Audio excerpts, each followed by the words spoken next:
Hello,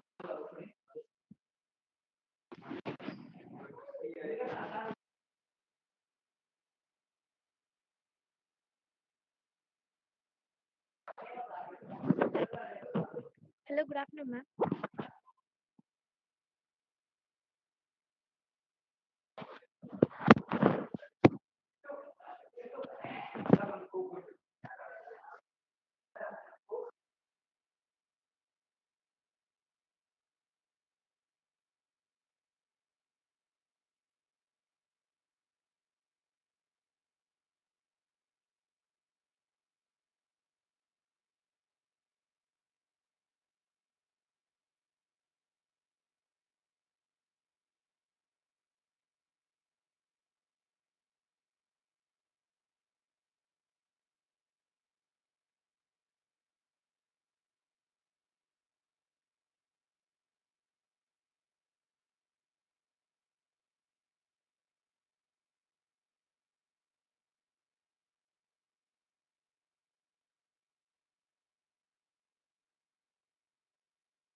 Hi, good afternoon, Vineet. Can you hear me?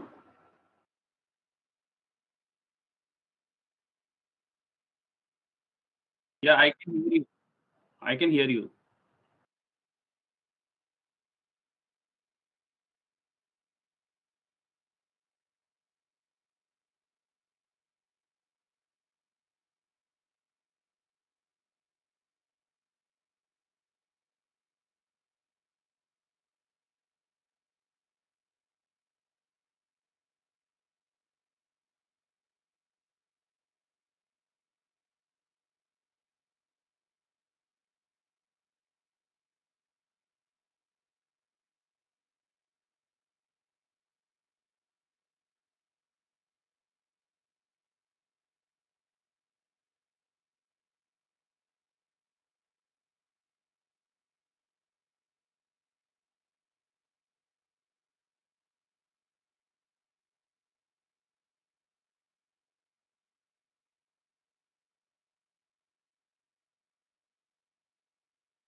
Hello, Satvika.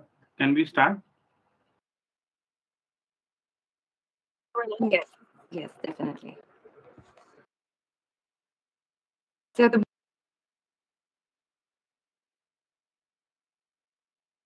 You're on mute. Yeah, yeah. yeah, the more an idea is developed, the more concise becomes its expression. The more a tree is pruned, the better is the fruit. Good afternoon, everyone. As we commence the seventh and final session of the Entrepreneurship Mindset program, I would like to take this opportunity to express my gratitude to each one of you for actively participating in the program. Throughout the course, we have dedicated ourselves to identify our strengths and weaknesses with the aim of implementing them and creating an impactful small idea. Today marks the culmination of IEMP, where our ideas will now take a tangible form, moving from our imaginative minds to paper. To refine our ideas, we have learned various concepts, and today we will be watching another problem solving video to stimulate our minds. The video will aid us in understanding that all ideas are always work in progress and how one should keep working on it and make our pitches more effective. It is also crucial to comprehend the significance of each step from ideation to solution to an enterprise. Now, before we proceed, I would also like to acknowledge the efforts of Sandeep, our facilitator, who will now take this session further ahead.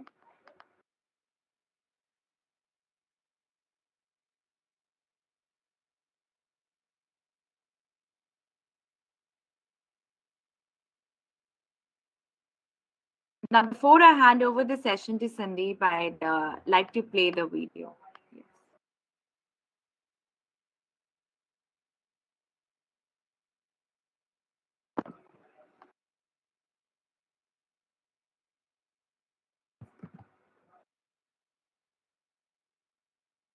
The best part, the best part is Satvika, the founder is from Hyderabad only.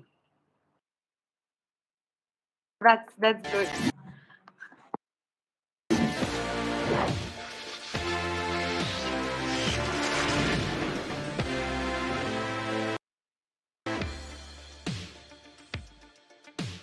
The cat was not yet out of the bag. I expected Linda would have already put the cat out of the bag. But I'm going to pull it out of my pocket. And that is this. Have you ever thought you can eat a spoon? You can eat up. This is in response to the fact that change is inevitable. And we're suffering too much of changes in our life. One change is a lot of plastic. And I created this edible cutlery as an alternative to plastic disposable cutlery. And I want to say that through this story, through this journey, I want you to take through what I have actually done in order to achieve this. And the change that I was trying to address is the water scarcity. I come from India, and in India, more than half of our nation is reeling under severe groundwater scarcity conditions, groundwater depletion in terms of quality and in quantity. Edible cutlery and groundwater depletion, what is the connection? That's what I'm going to talk to you about now. We have, I've been looking at why is groundwater depleting. Is it because the rains were lesser, because recharge of groundwater happens only with rainwater? But I found that over the 5-year average, moving average, I found that long-term data shows there's no significant change in the total precipitation. That means the rainfall is almost constant. Then why is groundwater depleting? Then I realized that the groundwater lifting is mostly done by the farmers, and they are moving into unsustainable agriculture. The moment the farmer strikes groundwater, he is shifting from dryland crops like millets, which is taking a downward trend, and is replacing it with water guzzling rice. To give you an idea of what it means, 1 acre of rice, not cultivated, the water saved can support 60 acres of millets. In other words, if you look at it conversely, 1 acre of millet, which is being replaced by rice, water extraction is going up 60 times or 6,000%. And this, in my opinion, is a sheer waste of natural resources. I say this because over the years, we are looking at a steady, constant rotting of rice in the warehouses. Millions of tons of rice is rotting in the warehouse, and we need not produce so much of rice. And every year, in spite of millions of tons of rice rotting in the warehouses, every year, on an average, 200,000 hectares of new area is coming under rice. And this has to be stopped. If we can bring down the proliferation of rice area getting added every year, the depleting trends in rain in the groundwater will reverse and will start replenishing. That was my motivation. I wanted to understand why is it that rice is coming up so much, and I understood that millets is losing its demand in the market, and hence farmers have shifted to rice. So in order to nullify that or negate that, I wanted to create a market for millets, and my solution was edible cutlery. I made these spoons, which you just saw me eating one. I made chopsticks. I made soup spoons. I made a whole lot of stuff. Everything that can be used to lift food into mouth. You can have your coffee stirrers. You can have your forks. You can have anything that you need to lift food into mouth. And these are made of millets. The beauty about millets is they are complex carbohydrates, so they do not turn soggy very soon. So even when put in hot liquids, hot water, they don't turn soggy, they don't fall off. And another beauty about this is that we do not use any preservatives, any chemicals. It is 100% natural flours kneaded with water, shaped and baked. Then we got adventurous. We thought, hey, this is flours. Why can't I make it something more exciting? So I added salt and pepper, and that was a spoon I ate. You can add sugar, and you got sweet spoons. You add vanilla, you got a vanilla spoon. You add lemon on it, and you got a lemon spoon. And you got ginger, cinnamon, ginger, garlic, and I started getting too adventurous. Suddenly, I can imagine wearing a chef cap. Okay, it is coming out more tasty, and I don't add any fat in it, and it is very healthy. And so, in every which way, we have come out with a product that's very good. And I didn't stop there. This is how the package looks. Earlier, I was packing it in plastic shrink films. But I was always feeling guilty of using plastic because my motive was anti-plastic. And then packing it in plastic was something I didn't really enjoy. Then I came across a paper which is heat sealable, does not have any plastic lamination inside. The lamination is potato starch. And using that, we are able to create a spoon, a packaging that is biodegradable and heat sealable nevertheless. So that way we have come out with a product that is extremely environment friendly. Having said so much, am I able to achieve my mission of creating a market, creating a demand for millets? No. I had to clearly understand the market better. And I understood that in the market, you and I are not the people who are going to buy cutlery in the bulk. It is being purchased by the caterers. To them, cutlery is just an input. And as any typical business is, they would look at input costs as low as possible. So if you can see the history of it, you first had the steel spoons, and then the cost of replacing the last misplaced or stolen spoons was high. In response to that came the aluminum cutlery, and then even that was a little higher side, and then came the mid-80s, the plastic spoon, and friends, the entire of the aluminum cutlery manufacturing industry got wiped out. But we all hate plastic, that's why it's in a black background. We don't want plastic, we hate it. And then came bioplastic. Bioplastic still has not made any impact in the market because it is still expensive. So as you can see, relatively, the price of bioplastic is higher than the plastic. And the new kid on the block, we have come out with a product which is as cheap as plastic. We don't need to suffer plastic anymore. And in the process, I'm hitting two birds with one stone. On one hand, I'm able to get a groundwater conservation.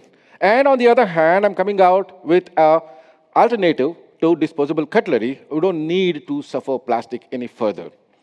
The market initially had given me a lot of challenges. To begin with, the challenge number one is the product itself. When I was going to people and say, hey, you can eat up a spoon, he says, hey, what are you talking? Are you crazy, man? Nobody believed me that you can eat up a spoon. People, when I tell them that this is a spoon that contains no chemicals, no preservatives, nothing, it is 100% natural, organic, natural product, not organic product, 100% natural product, people were never believing me. And it's only over a period of time and sustained efforts, and then through social media, that today I'm having huge market. Today, more than in a span of 1 month, more than $385,000 of prepaid orders have already been received. So that is the kind of market response we got from all over the world, Swaziland to Iceland. Oh boy. Uh, I suddenly started getting back to my atlas to understand which country is where.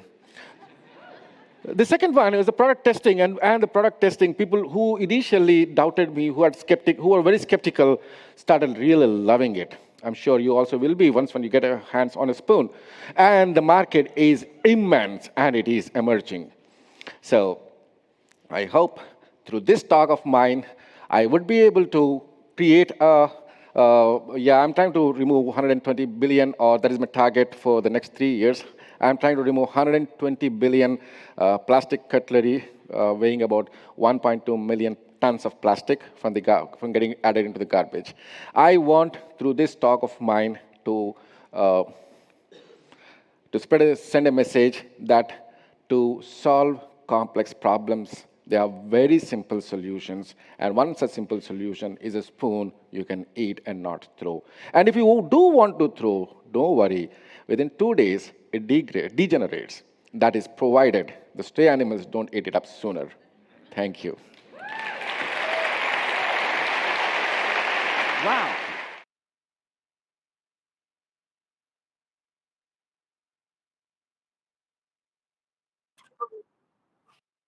Thank you, Satvika, for running this.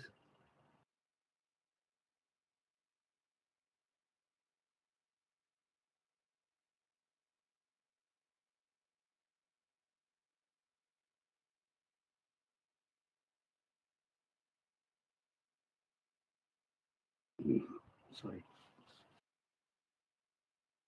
So, hello everyone. I hope you have enjoyed the video, and you also have enjoyed, as Satvika said, that this is the last session for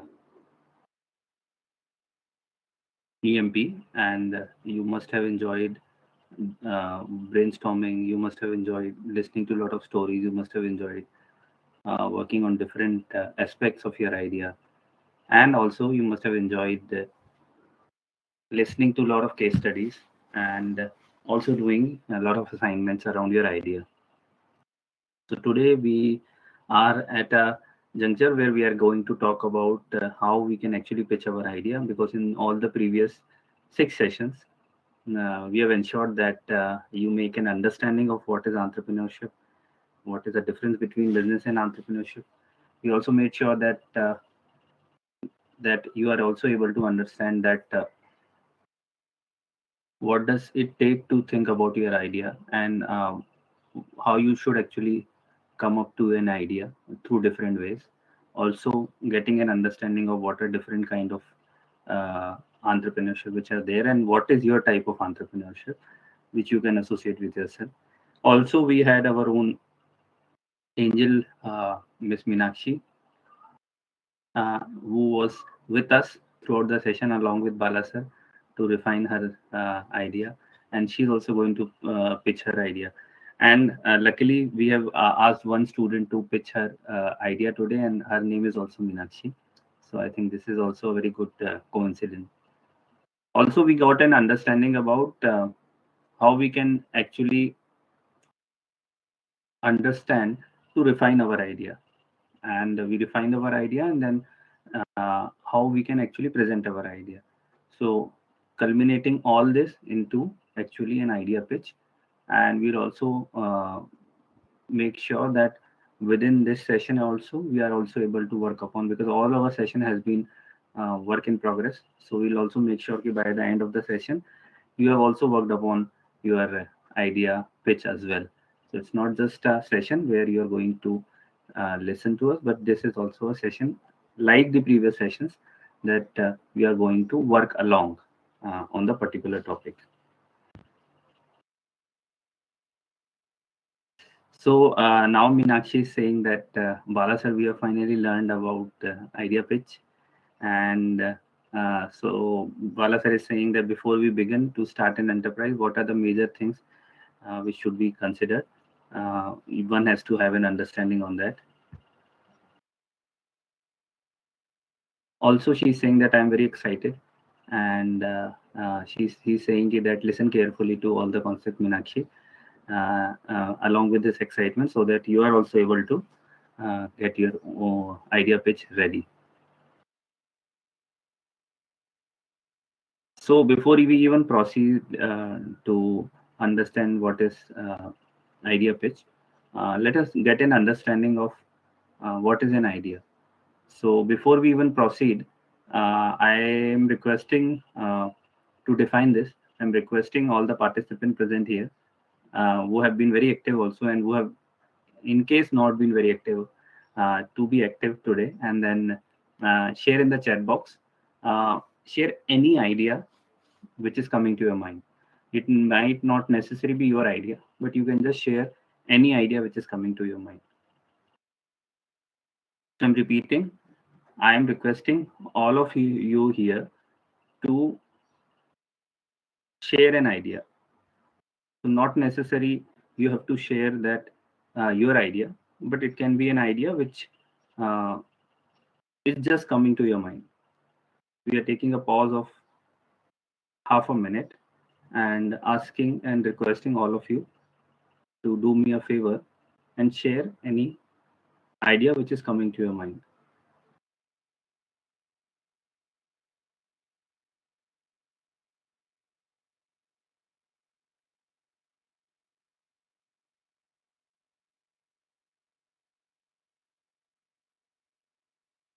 You can write in the chat box.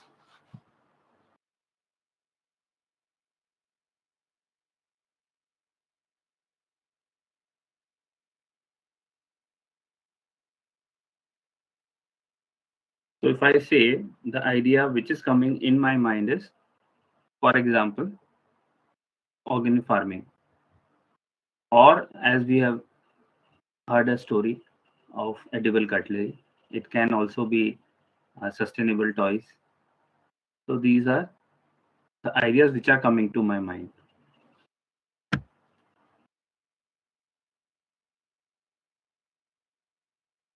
Zila Sneha saying hi, but yeah, I'm hi Zila Sneha.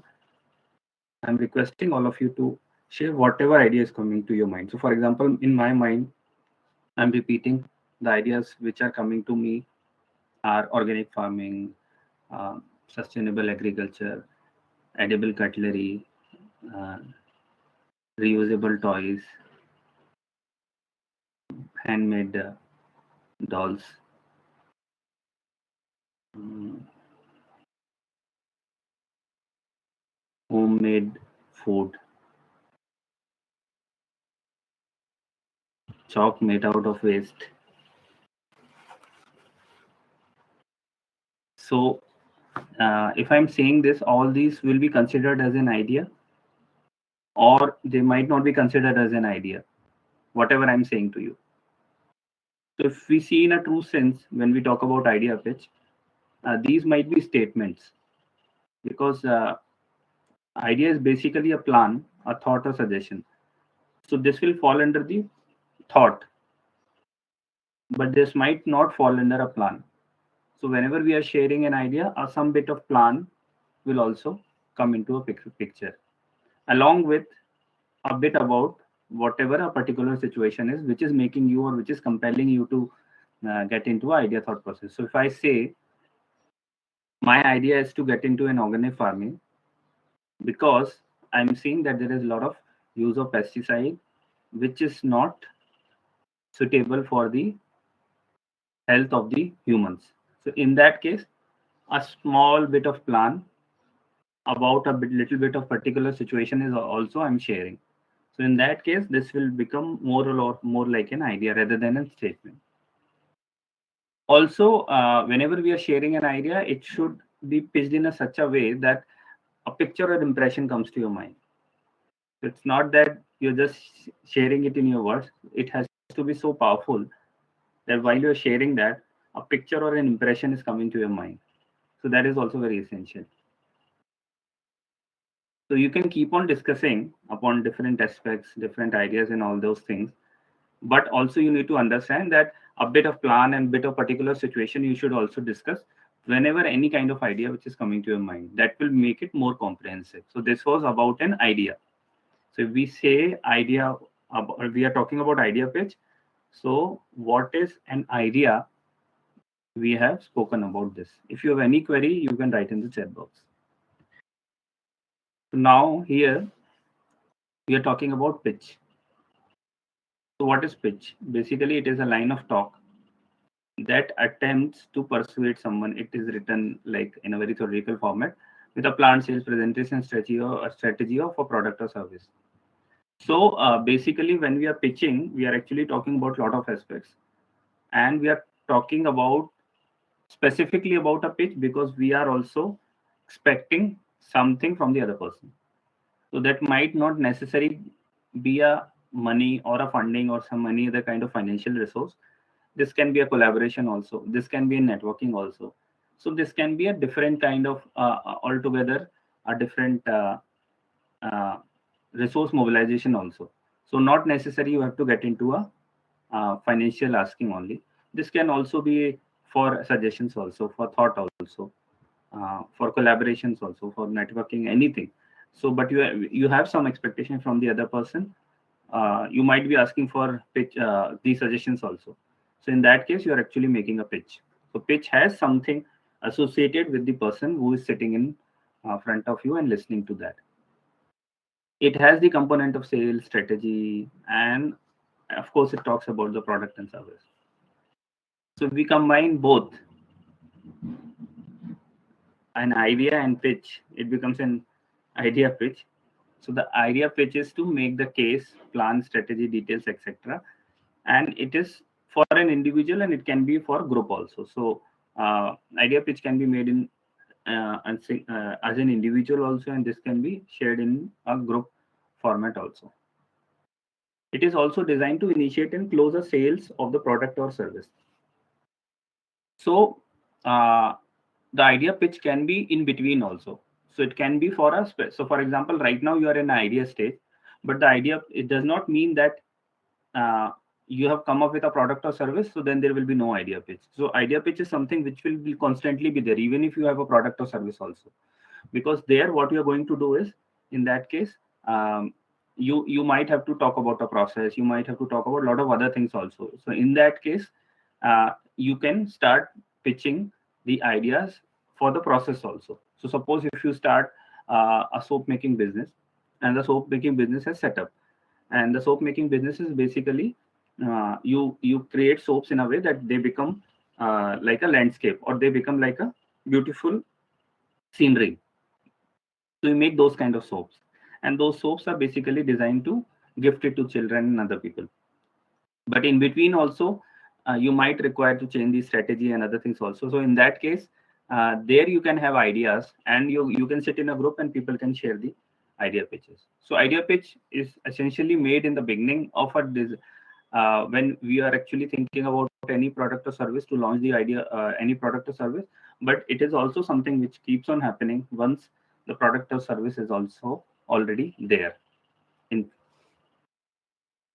reality. So now this is very interesting. So when we talk about pitches, so there are different types to it. So one is the elevator pitch. So as the name says, there is a lift which is going above. So basically, this is something which is like when you're making somebody who has very short of time, or the somebody who's completely unknown to you, and you're just speaking to the person for the first time. So in that case, you are just left with 1 minute, and within that 1 minute, you have to make an impression and make sure that you're able to pitch your idea. So the person is also able to get the rest of your idea, what you are actually trying to convey to the person. And if there is a short form pitch, so the pitch will be, and also before we get into a short form pitch, the pitch length is of 1 minute when it is an elevator pitch. So you just have 1 minute. So in that case, it becomes an elevator pitch. And within that 1 minute, you have to share each and everything of your idea, because the person does not have that much of time.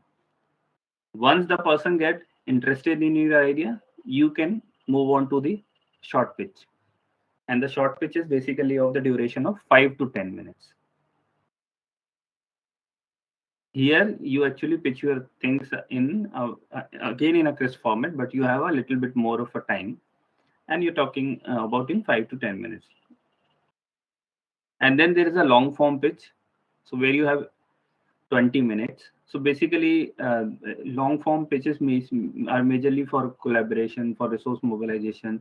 When you are already established in the business, so many times people are interested in listening to your story. So they also want to understand what are your system processes and all that. So in that case, the long form pitches are required. Sometimes the product is very technical or the service is very technical.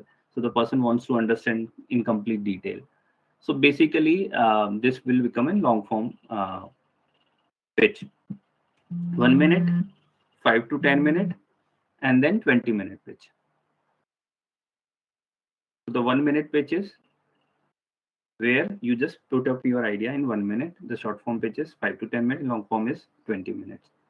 You might observe this in different formats. So some of your friends who might be interested in listening to you, and they might become a potential collaborator or any resource mobilizer for you. They if they're they you just pitch to them and then you speak to them for 1 minute. If they feel interested, then you get into a short form pitch. If they're more and more interested, then it becomes a long form pitch. It's not only about interest also, but it's also about what is the format particular situation has. So you might get into a different kind of competition and other things. So they will specify all those things, that how much time you have. So based upon that, you have to present. Majorly, we are going to practice here a short form pitch, which can be compressed into a elevator pitch also, because most of you are at a very initial stage of thinking about your idea.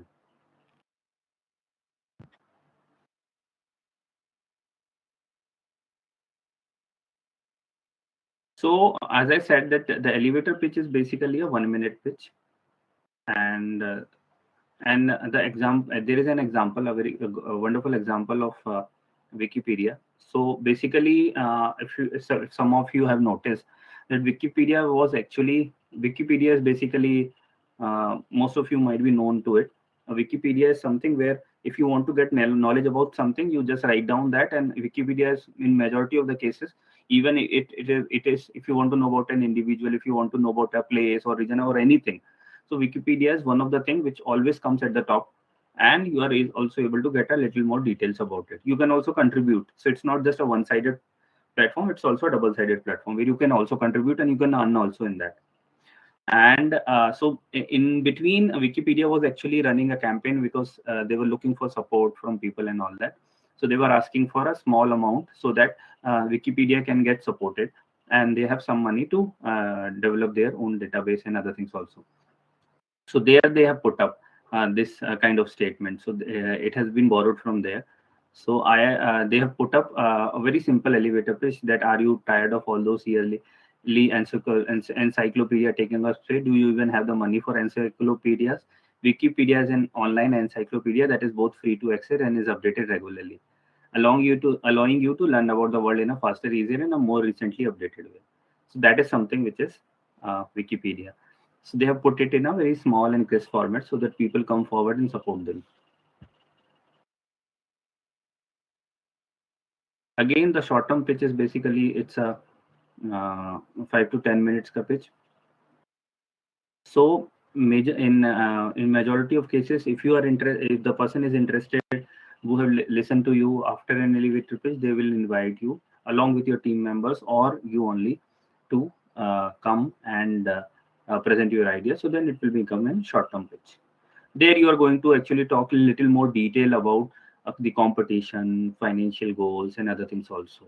Will not be just about the product or service, but it will be a little more about the process and other actions also which you're going to take ahead of after developing the product or service. And if the person is deeply interested, so then it will become a long form pitch. But in case of long form pitch, you might always wonder that what I need to incorporate, what are the things which I need to put in place. So there is a very interesting concept. The concept says 30 20 10, and this is basically called as Guy Kawasaki's model, Guy Kawasaki rule basically. So here you have to, whenever you're actually making, if you're doing it in a presentation format or you're using a PowerPoint for that, so the font has to be 30 point. The pitch has to be there for 20 minutes, and you can or you should include only 20 slides. So they've come up with a rule 30 20 10. If you follow that rule, it says that your pitch will be much more effective and competitive. So you can follow that rule also in that case. In the meantime, if you have any query, anything, if you want to ask, and if you want to share, you can always write in the chat box.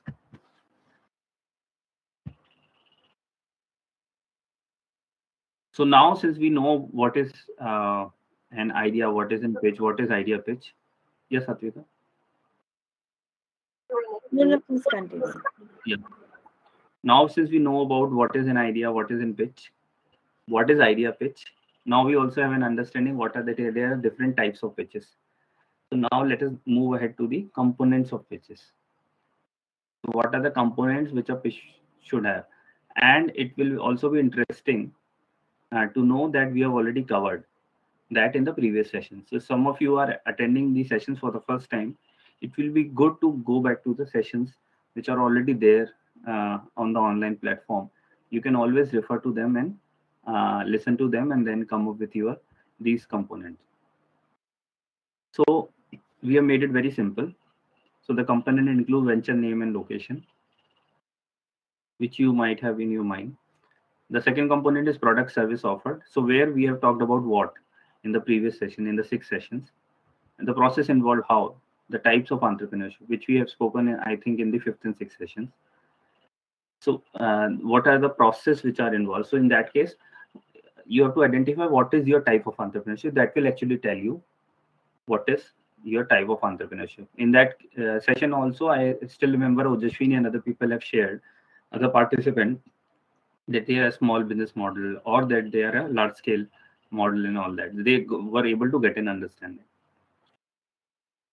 The fourth component is uniqueness, share potential creative solutions, define the market. So we have done a session, you remember, refining of the idea. So there are different kind of survey and other things which you can do. The potential customers and the cost of product service. So in that case also we have come to a conclusion that how much unit cost and how much things you can actually take out from the session.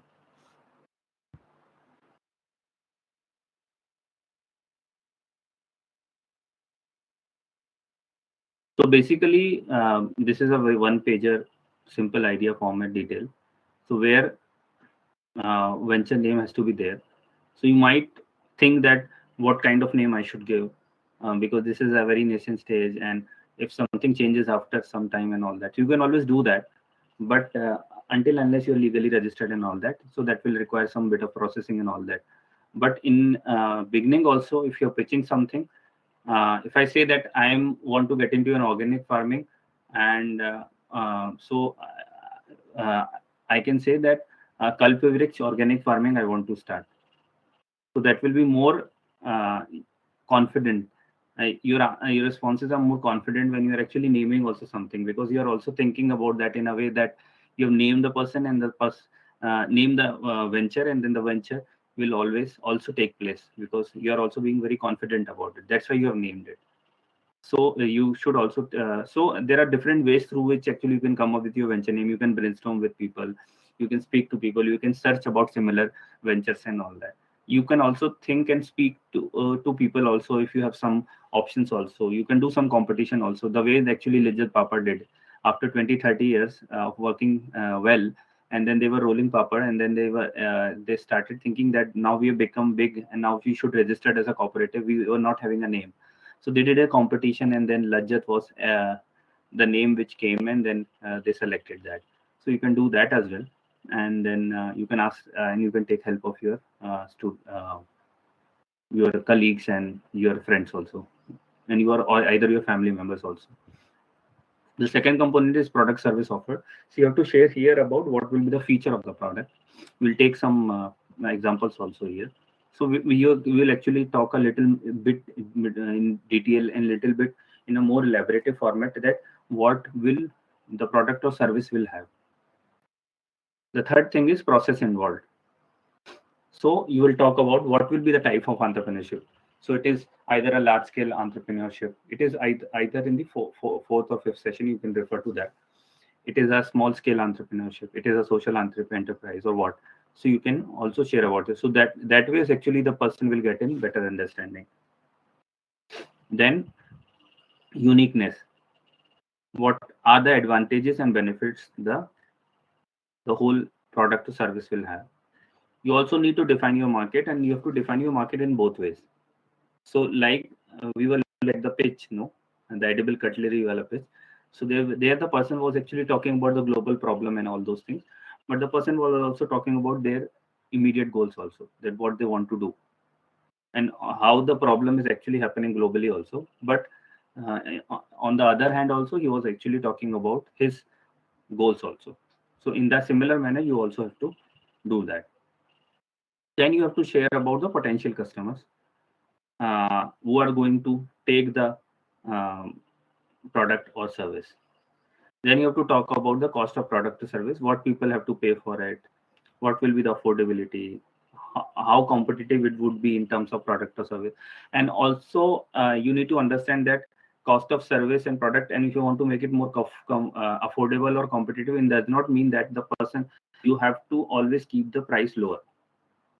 So for example, in our case, I'm just giving in a very good example where we have a product called, I make a product called herbal hair wash and body wash. So I always tell to people that the price is little more higher. So it is 100 rupees ka 100 gram or 120 rupees ka 100 gram sometimes. So I always tell to people that you're not just investing on herbal hair wash, you're also investing on, it is as competitive, the price is as competitive as the normal shampoo and all. But I always used to and pitch to people that you are also, you after this you don't have to invest in conditioning, because the conditioning will be there in the hair. And then you have an additional benefit of getting into or switching to the sustainable options and all that. So and then there you also need to do not a lot of oiling to your hair, because it's a natural product. It also leaves behind a little bit of oil, and it does not sucks up all the oil, because the cleaning is very mild on your head. Also there are a lot of other benefits also that you can use as a body wash also. So these are the things which I tell to people, and then you the dandruff is also gone and all that. So the price might be competitive or it might be higher also, but if the benefits are higher, people are ready to pay for it. And also in that case of hair wash, what happens is that people don't have to clean it again and again. So in that case, you are not actually ending up and putting up a lot of shampoo on your head and all that. So it just requires once or twice in a week and all that. In case of shampoo, you always have to do it like just every alternate days and all that. So you also have to be very confident about your product service. If it is actually resolving a problem, the price can be a little higher also. It does not mean that you have to put the price at a lower end, then you have to be competitive and all. Sorry. Also, it's very important to share about your team. You might be a single individual, but you or you might be just only thinking about the product or service, but there are other people also who might be listening to that, your ideas and all that. So you can also put them into a board of advisor and all that. So they might not be working on with you on daily or day to day basis, but it's also very very important to acknowledge each and every person who has been part of that. So if they want to be in constant touch with you, and then they are also advising you on regular basis, ask them if can be a board of advisor. So that really helps. So this was about a very simple idea format which you can actually use to pitch up your idea. Now let us take up some examples where so I've just taken up my example because that is something I felt that I can talk about confidently. So I run in so in the same format I'm going to pitch that I run an initiative called Vikalpa, which is based in Patrota village, which is in Itarsi, MP. And what we are doing is in my village there are a lot of women who have a very good ability to stitch. And so what we are doing that in that case is that we are utilizing their skills, and we are upcycling and making reusable products. So basically our approach is, it is a social enterprise, and we also make sure that women are utilizing their skills, but they are also working at their comfort, and they are stitching from their own place only. The quality and other things can be taken up in the one place, but quality check and all that, but the stitching and other things that actually is done at their comfort only. The best part is that it is actually employing 100 women, and it is actually upcycling 500-meter cloths, and the production capacity of is of around 1.2 lakh piece. And then there is no such unit nearby in the two districts. So although we are at a very humble and small scale, but still there are no known such kind of unique centers. There are a stitching unit, but there is no stitching unit which is upcycling and utilizing these kind of skill in this way. And also we are also sitting on something where it's a very upcoming market, and India's contribution is 1.2%, which is also very big, but also something which can be increased also. So we can actually contribute in that. Right now we have 100 high network individuals who are actually helping us out, and they are spread in 20 cities because of our cost, and then they are helping us to get a lot of potential customer, and we are getting a lot of customers. And the cost of production starts from 50 rupees to 300 rupees. Even after keeping this price, we are 50%. It's actually a very competitive, and the prices are very less because it's a B2C process. So there is no middleman involved and other cost involved actually like that. Our team is basically made up of 10 stitching units which are spread in different parts of different villages across, and we have one designer and one marketing head. They work on voluntary basis. So this was about the sample pitch about the Vikalp Hub, which I run. So I thought that this might actually will help you to understand it in a little more comprehensive manner. So now we have Meenakshi. So Meenakshi is also going to pitch her uh, pitch. So I hope you remember that Meenakshi came up with an idea of sketching, and then in after refining the idea. So in the case of the first sessions, while our angel Meenakshi was there, and she was actually thinking about what she's actually good at in the ikigai mode and all that. So she was able to come up with a thought process that she's very good at sketching. Sketching was her ikigai, and further refining upon the idea, she was able to identify that there is a need, and she did a little bit of market survey that the customized worksheets are available. She will be very good at making customized sheets, and already there is uh, a market for that. So she came up with that an idea, and and now we are actually sharing her sample pitch. So Meenakshi has named her venture as a venture called Mazedar. The location is at Khammam, Andhra Pradesh, and the product service offered are the fun-based learning, engaging mathematics subject sheets for the first and fourth standard, which is she is going to make. It will be a small business enterprise which will create customized fun activity based math sheet as per the school need. The uniqueness involved is that this will have stories, and even children name and their characters will be involved in that. So it will have a very personal touch. And in all the schools which are there in the Khammam district, no school is having such kind of customized worksheet. All the books are being printed at a one place and in a big cities, and then they're just coming and being deployed to them. If we talk about the toy market side, which is huge, which is 1.5 billion in 2022, and only first 20 schools will be something which Meenakshi is going to target.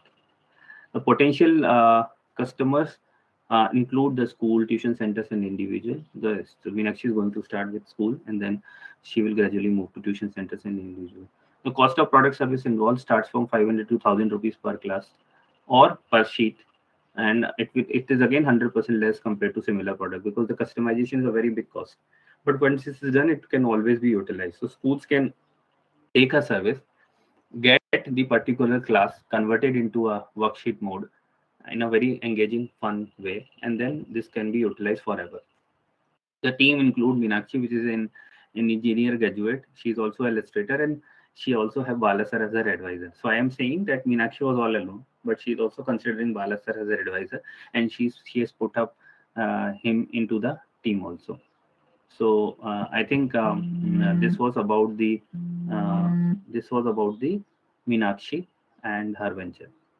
So I hope you might have enjoyed this sample pitch.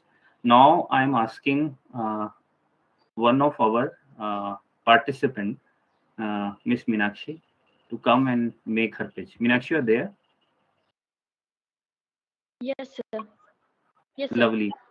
So first of all, I wanted to thank you, Meenakshi, for being so sporting and being so confident of presenting your idea. I think this is huge, and it's not easy to do this, but you've come up and then you're presenting it. I'm really grateful and thankful to you. Thank you so much, sir. It's my Yeah. pleasure. Mhm. Sir, So should I start? yeah, so Meenakshi, before you get into the sample pitch, you can share a bit about yourself, from which college and other place you come from, and a bit about your learning from the whole sessions, and then you can go ahead with the sample pitch. Sure, sir. My name is. I'm studying diploma first year in architecture in SGM Government Polytechnic College, Abdullapur, sir.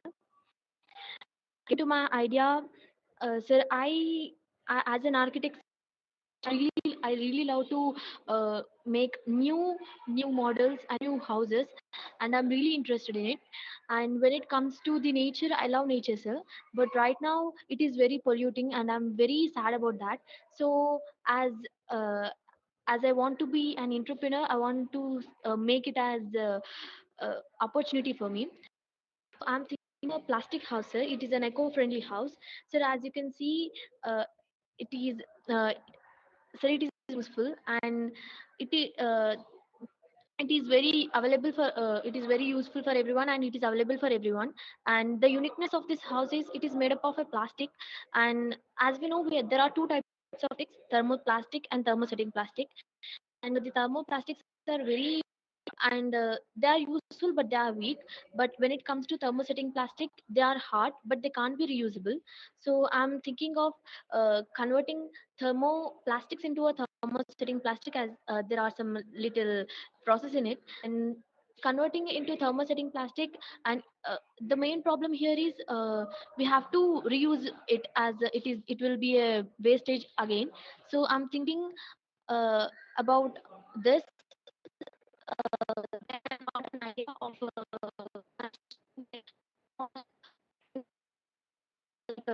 the thermal flask like up in it, and outside it will be solar panels. And the mold, the thermosetting plastic are cut it into pieces and keep it in there. And when as thermosetting plastics are covalent bond related, so when we apply to the energy, it will very useful to break it easily. So as I found out the way to break the thermosetting plastic, and I started to construct a house. So I think it will be a temporary house, like it's more like a tent, and it is very useful for the people who are in the need of house, like shared temporary houses. And when I want to add few more advantages to the house, I'm thinking of a air purifier to the house. It is made up of, as you know, some of the air purifier fires are very useful, like they are made up of a little thing, like it contains a air purifier contains a fan and a HPA filter. And here HPA filter has like fiberglasses and many things like plas- plastic and any other things. So I'm thinking of, when I think of a dump yard, like right now we are having it in the Hyderabad.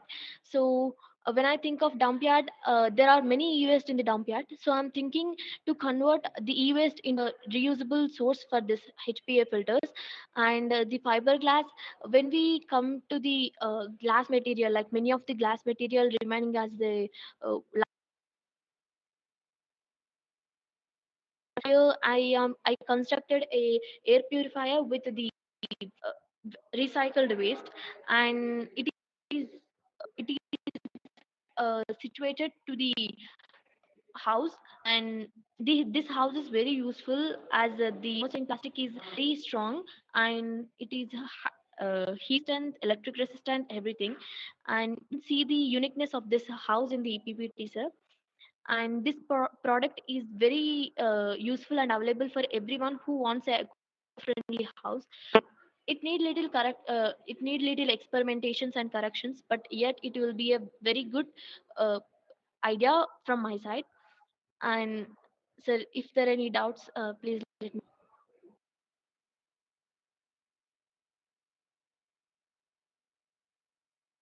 No, thank you so much, Meenakshi. I think this was wonderful, and I'm just reminded of one uh, student of mine who works with me, and she lives. Her name is Mona, and she lives in a slum area. And then each time in a year when there is a monsoon, so she's into a lot of trouble because of that. And then every year they have to come up with something or the other, and then they are not able to get a proper house. So I think this is something which is very relatable, and then this is something which is very much needed also. And it was very interesting to know that it involves chemistry. It also involves a lot of other aspects. It involves habitat and other things. So you have also looked at problem in a very different mode. So you're not only helping out people to have an affordable house, but you're also helping the environment also. So people, planet, and profit, all the three things are being taken care of. Uh, so I think this is something very interesting. Just wanted to know that what made you to think about this, like if you can share that. Uh, yes, sir. So I got this idea from uh, like when my mom used to say that it is very beautiful when in their childhood, like they used to enjoy everything, and there is no such waste like right now we are facing. But when I Hmm. go outside, I observe many landfills outside, like many plastic wastages, e-wastages, like. I think sometimes I got fear like what about our future generation? They're gonna like not enjoy nature. So, like the nature is polluting. So I'm thinking of reusing it. And I got an idea to construct a house because I'm an architect student. I want to construct a houses. And this idea made me think about like when we are in the COVID type, pandemic type, many people are living outside because of no shelter, and we can't provide a shelter right now, like suddenly. So when it comes to this, there will be a temporary houses, like we can give any shelter to them. And we can not only use just as a houses, it can be useful for many things uh, like roadside cabins, like a small clinics thing. It's not all about a house. So I think this will help. So this is how I got this idea, sir. Yeah, pass on Thank my you, sir. regards to your mother also for helping you out, and your college also, because they both have helped you in shaping up your ideas. Thank you so much for that. Thank you, sir. Thank you so much, Meenakshi. This was wonderful, and I think this was a very good tribute to the whole journey. Listening to Meenakshi, and this was really amazing. Thank you so much, Meenakshi, and congratulations to the college and the faculty who have made her and her parents, of course, to make her in a way that she was able to present her idea and think from all the perspective of people, planet, and profit. So this was wonderful. Thank you so much, Meenakshi. So in the similar manner, you can actually think about it. So where when Meenakshi was actually, so this Meenakshi's pitch can be considered as a short-term pitch, where Meenakshi has come up with her idea, and then she has made a very short pitch, and where she was, so still you can see that she has not decided about the cost, she has not decided about the team, but she has defined the whole product and service, spoken about that. So I think this was a short term pitch, but also this can become a long term pitch once she was able to uh, get into a cost of product, service, or team. Or she can give a thought, and then she can include all these components also. Yeah.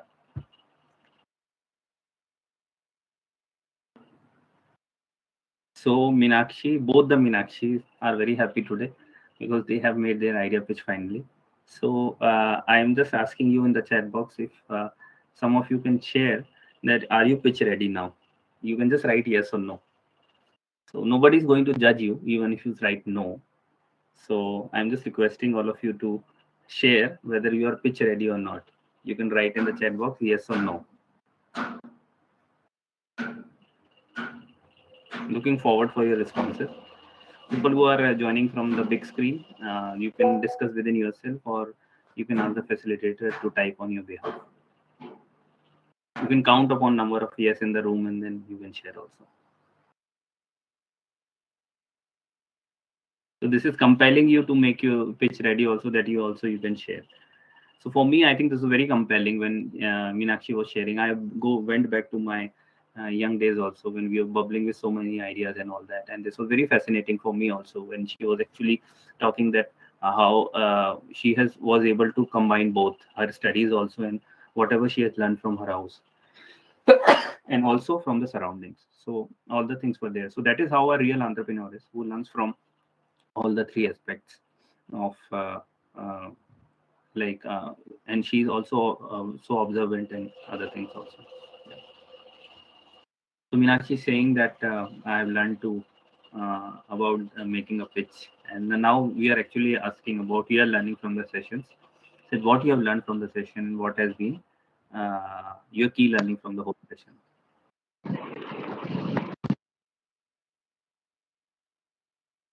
You can share in the chat box also. Yeah, Satvika, you're there. Yes, yes.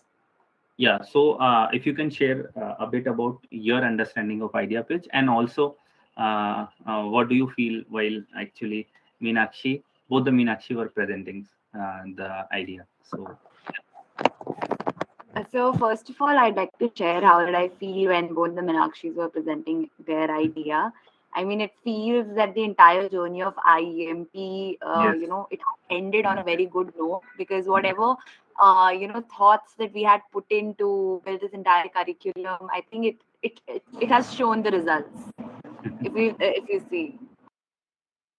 yeah, and this was a beautiful pitch also, Satvika. I think this was having so many components, and this was a very thoughtful pitch also. Yeah, yeah.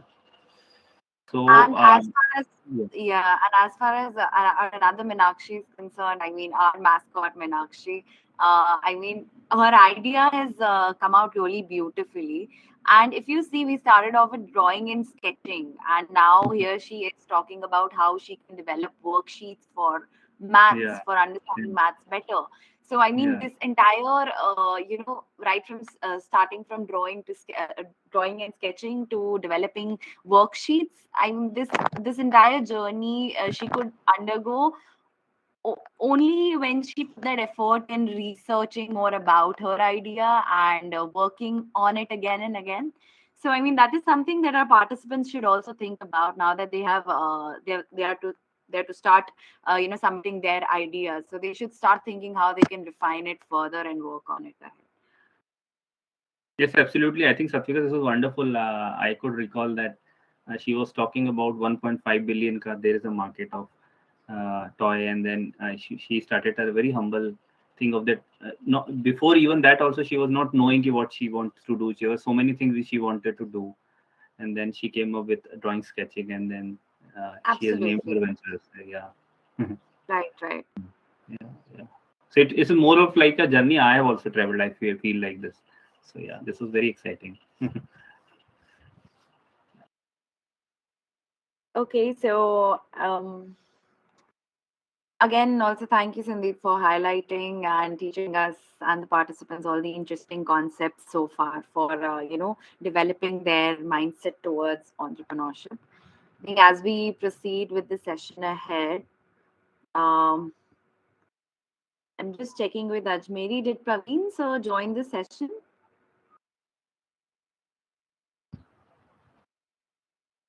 Mm, okay. In the meantime, till Praveen sir is joining, requesting all of you to log into your log on to the app, and then you will find out all these articles and other things also. There will also be an assignment after the session, as usual. Like we have done assignments after each session, that you will be provided with a template of how to pitch up your idea. So you have to fill up that template. So this is also a concluding session where you will be also in a position to pitch up your idea. So with that format, so you can utilize that format, and you can do that. And these are some of the articles which has been utilized for coming up with this on this session. So I think you can utilize that. In the meantime, if you are facing any difficulty in between that what I should do, and there is some component which I'm not able to come up while idea pitching, so what you can do is you can uh, come up. You can go back to the different sessions which are the already recorded session which are available on YouTube and the on the app also, on the task app. So you can actually uh, go back to them and then you can learn about those different components also.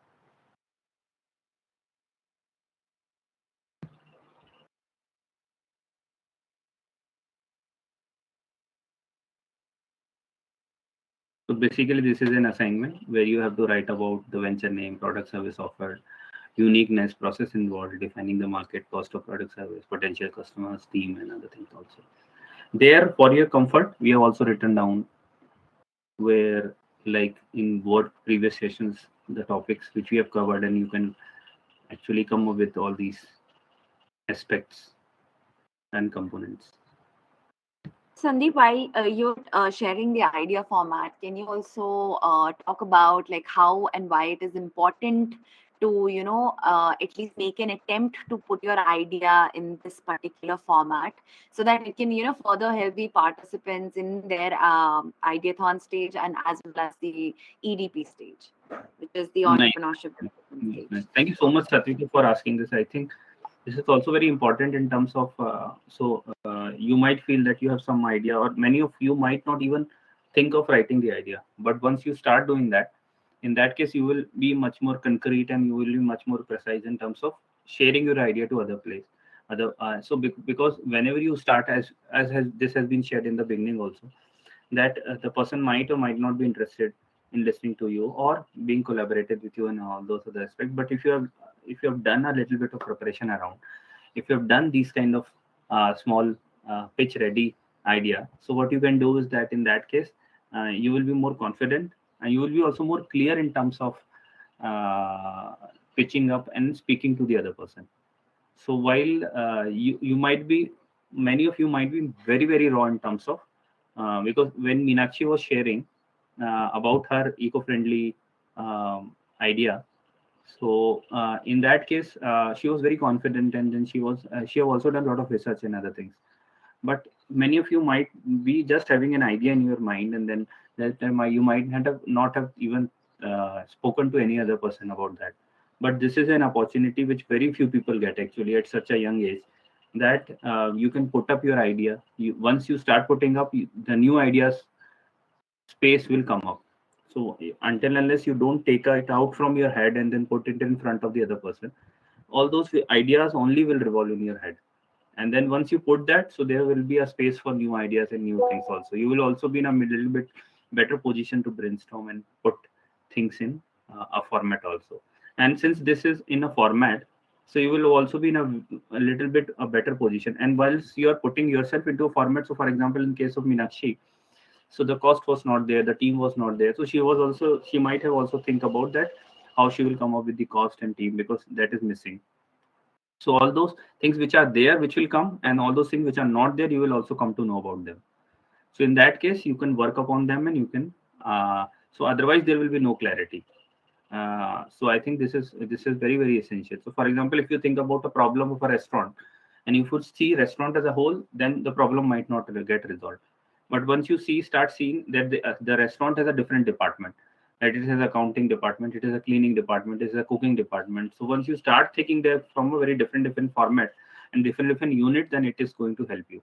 So in the similar manner, you have to look for your idea in a different units. So, for example, what is the product service being offered, how you can define the market, what will be the cost, and other things. All these components actually require different kind of thought process. So that thought process has to be put in place. So that is going to help you. So you're not only thinking about your idea or writing about your idea, but you are also making sure that you are thinking about different aspects of your idea. So that is going to really help. So that is why it is very very important. If I go back to my college days, I think I still remember that we were just 21 in the masters, and then uh, I secured out of 21 in the business planning, I got around 7 marks, and most of the students got 0 marks. Most of the and one girl got around 18, 19 marks. So we were very thrilled and we were very surprised to see. And then we went to the professor and then we spoke, and then our journey started. So a lot of people who secured zero, then they started putting up their idea and all that. So I think it's a tough thing, but it's also a very exciting and rewarding thing. And while put up your idea in a format, it does not it not only helps you in which putting up your idea, but it also helps you in thinking very constructively also.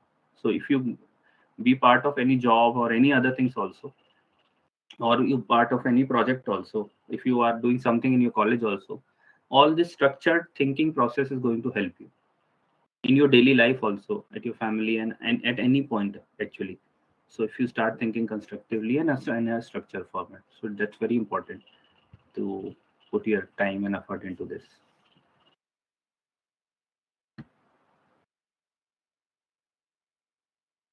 So some feedback and some assignments are there. There are links to it.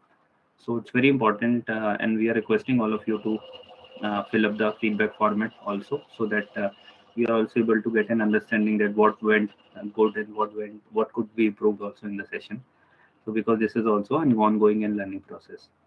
In terms of assignments, all the assignments are there, and it's important to submit all the assignments.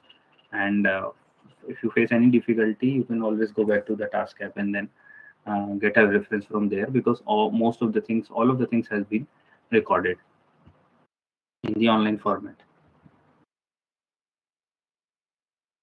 So this is the Google form for submitting your idea, the short link and the big link, which both are there.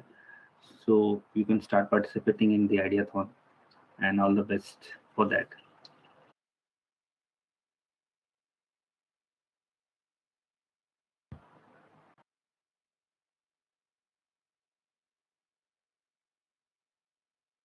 Yeah.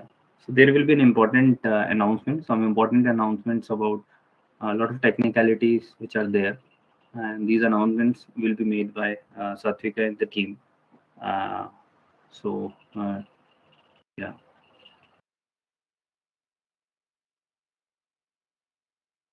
Satvika, you're there. Yes, yes. So thank you for highlighting all the announcements, Sandeep.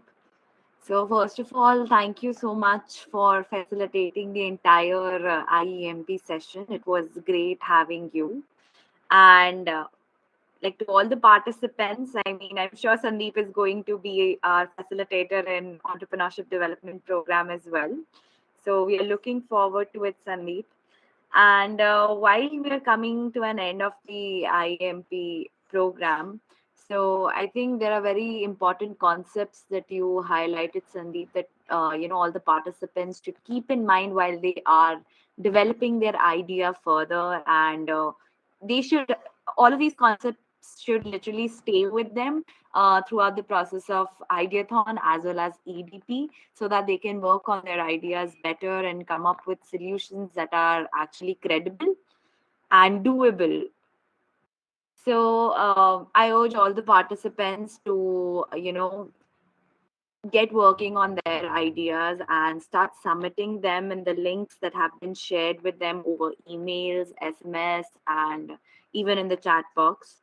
So I think that is something that we are looking forward to. That's pretty much it. Furthermore, we have an interesting announcement for all the participants. Before that, I think I'll just play a video till the time Mr. Praveenji joins. Sandeep, do you have anything to say? No, I just wanted to share. Like I was just in the forefront, and then there were so many people involved from the task team, Adel High team, and other team. So I think I really wanted to thank all of them also for making this journey possible. I think I myself has become more structured, and which I was not earlier. And I also learned a lot. And for the first time, I was able to also bring all the thought process which I have in terms of entrepreneurship training because of this. So I'm all thankful to all of you also for providing me all support to make it possible. Yeah. So just being the face, but I think there were so many people who have contributed for this. Yeah. Thank you so much. If you want to share your journey as an entrepreneur, Sandeep, that would be great. I mean, that is something that we didn't get a chance. I mean, at least you didn't get a chance to talk about to the participants. So, I mean, though in the introduction we briefly mentioned that you are an entrepreneur yourself and you are the co-founder of Bharat Calling and Vikalp. So, I think it will be great if you talk a bit about your journey and what is your enterprise doing. Yeah.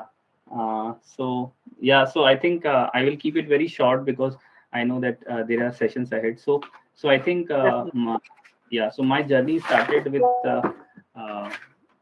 so I was a very young.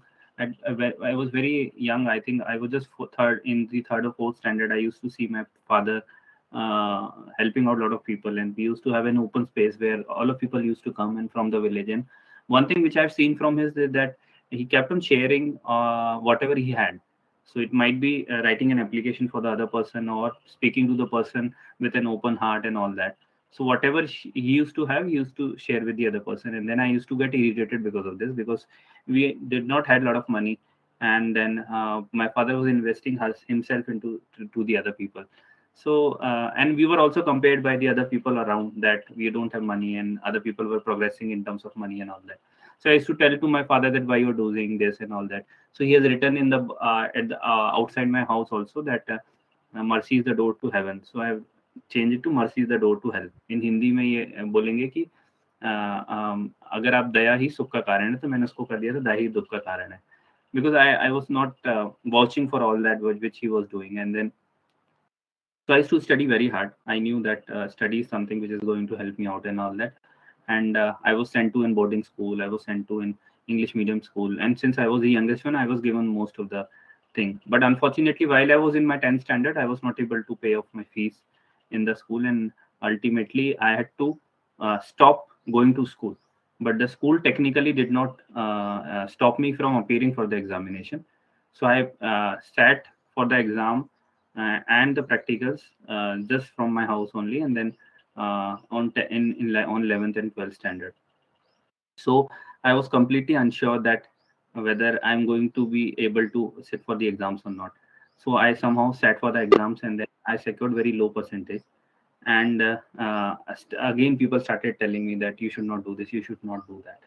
After that, I was able to get into engineering, and then in the final year of engineering, I started thinking that I will make a big bungalow and I will make a lot of money. And I was actually in engineering, actually I got a lot of opportunities, and I was a rock star. So among all the 5,000 students in my college, I was one of the topper, and a lot of people knew me and all that. So I was offered with a lot of money and offers and all that.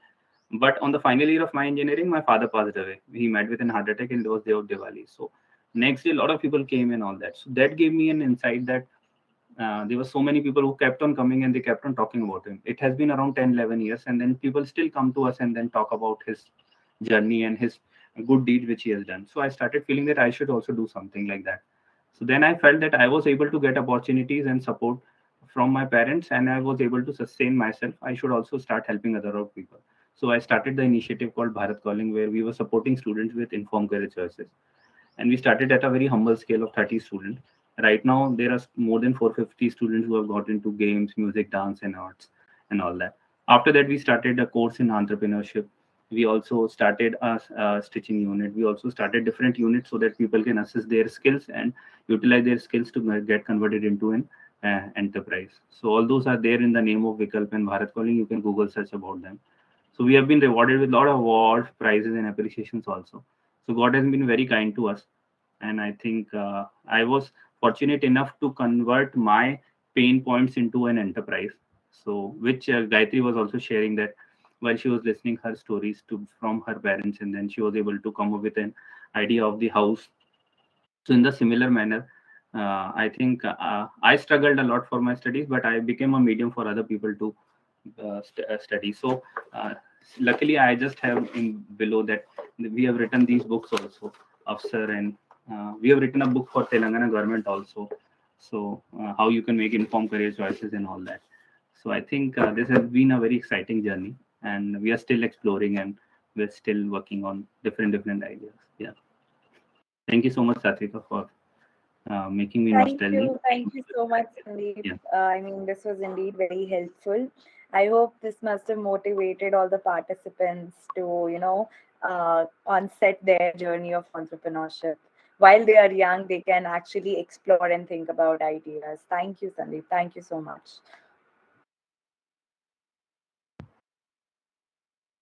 Um, Balu, has Praveen sir joined?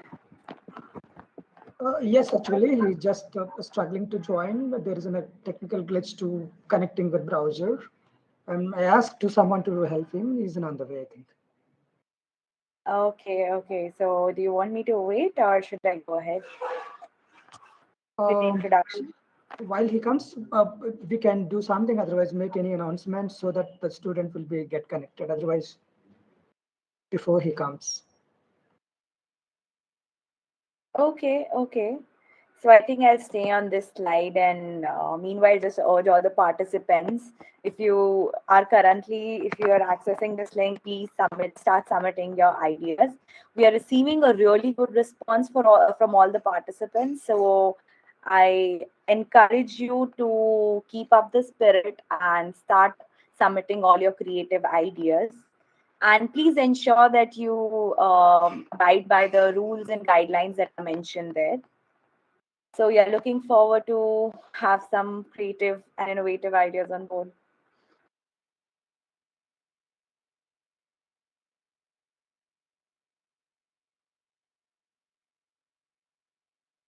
Besides this, it is also mandatory to submit your assignments. So it will be great if all the participants actively start submitting their assignments from all the sessions. If you have not been able to access the sessions, please download the Task app.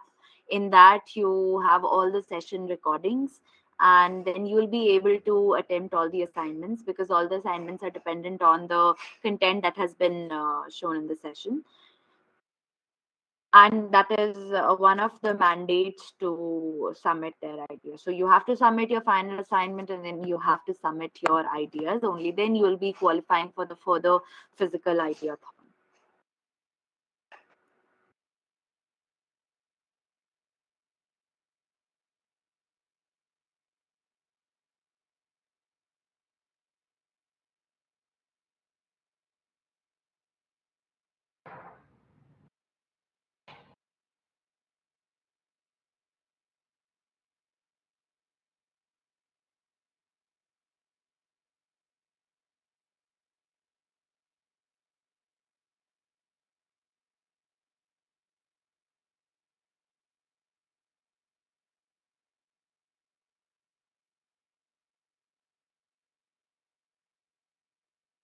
Great ideas don't just come from the mind, they come from the heart. When we tap into our passions and purpose, we can create solutions that truly make a difference in the world.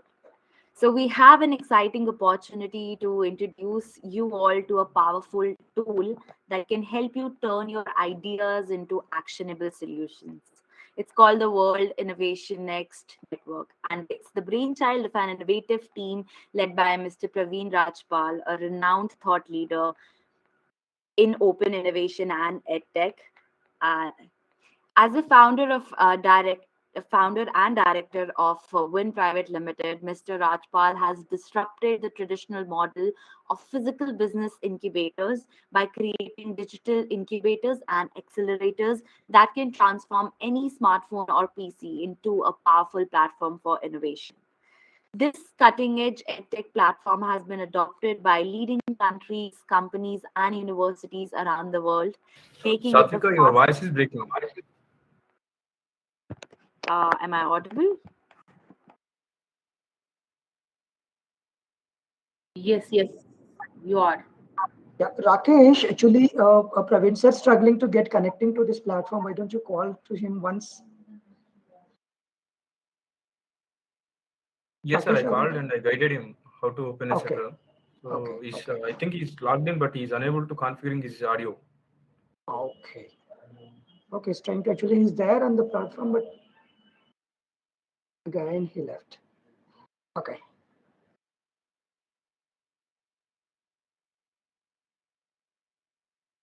So, Balu, should we continue ahead? Because I see him again. I mean,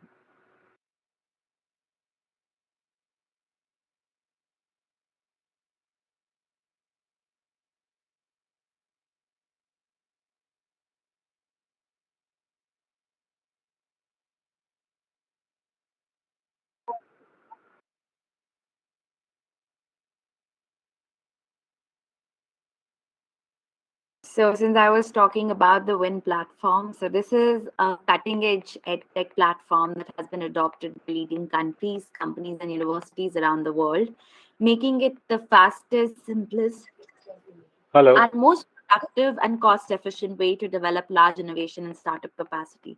So, without further ado, I'd like to invite Mr. Rajpal to introduce all the participants to Win platform and show how it can help them to bring their ideas into life. So, over to you, Mr. Praveen, sir. You will be having 15 minutes to talk and present. Yeah, can you hear me? Yes, Yes, we yes, can sir. hear you. How can I make my presentation over here? Start So sharing. Start sharing, is there, it? yeah, Yeah. there is a plus mark left bottom. Just wait, sir. I'll make you the presenter. Just a second. Okay.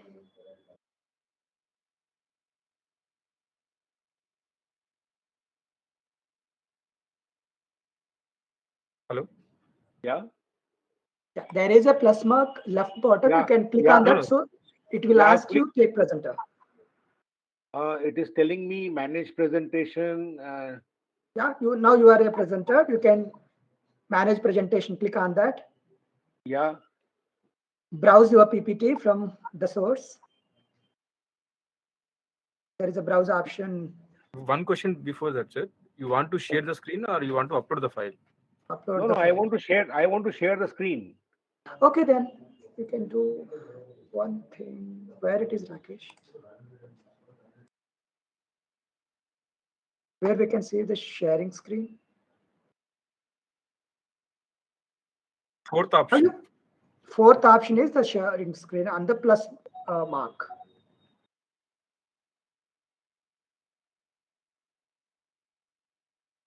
We are out of the time. We are running out of the time actually.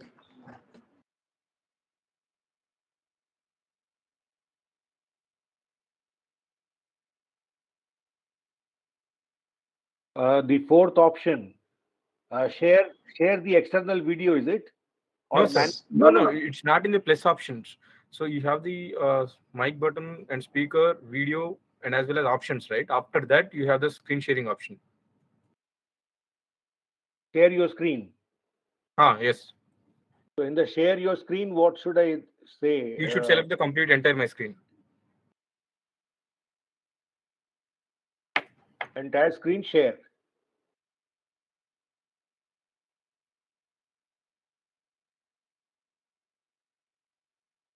So I'm sharing, but it is not allowing me on the entire screen. I've gone share. Okay. So you can see my screen now. Can you see my screen? Yes, yes, yes. Okay. Yeah. So very good afternoon to everyone. This is Praveen Rajpal. We will be taking you through the mind mapping session, which is going to make your innovation journey extremely simple. So these guided mind maps will be provided to you by the task team very soon, and where you will see in this guided mind maps these four folders. The first folder is basically for the startup development framework. So you can click and see there are many files over here. For example, the file on the problem identification, the file on problem resolution.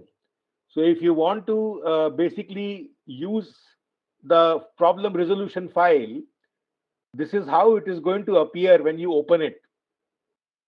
So you can see that it has already got the idea prompts over there, which is very, very useful for you. So you can identify, first of all, your problem and then go in a very systematic way.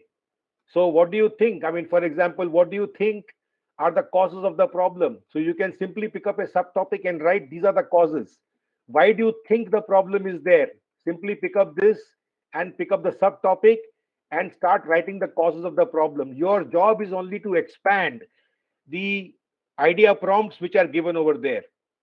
The next thing is about creative thinking. How can you come up with creative ideas? So there are so many. This opens up into a new mind mapping branch. So it says that out of the box thinking. So what is the out of the box thinking? For example, it says challenge the common beliefs. So if you click this note, it will tell you that please challenge that the things must be done in a certain way, right? So what is the meaning of challenging assumptions? So the examples are given over here. Impossible foods, they created a plant-based meat alternative. So the assumption was that you have to cut an animal. No, you don't have to cut an animal. If you have any idea about challenging assumptions, just go over there on the subtopic and write your ideas. This will enable you. So similarly, you can click on all the idea prompts to come up with many innovative ideas. This is the power of this package. So you can explore, what is the meaning of unconventional thinking, because many innovation happen because of unconventional thinking. You can explore all these.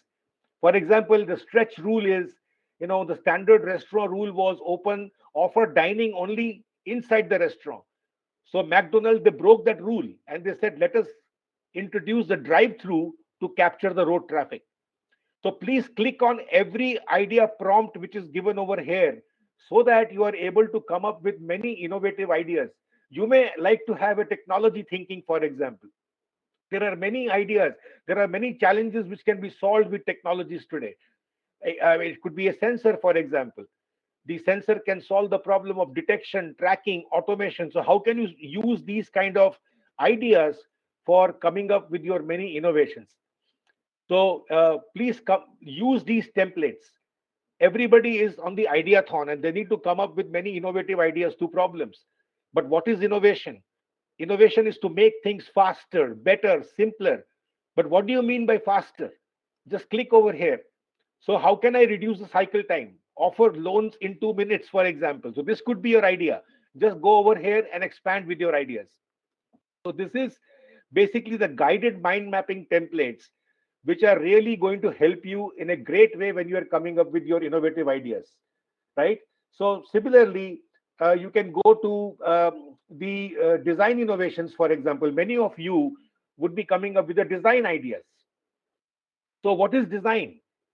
All the principles of design, I mean, are all given over here. Your job is just to expand them. So how can you combine? The video on the top, it explains to you the meaning of this particular template. You can see it's a 2-minute video. So combine two different products. The examples of combining the two products are given over here. The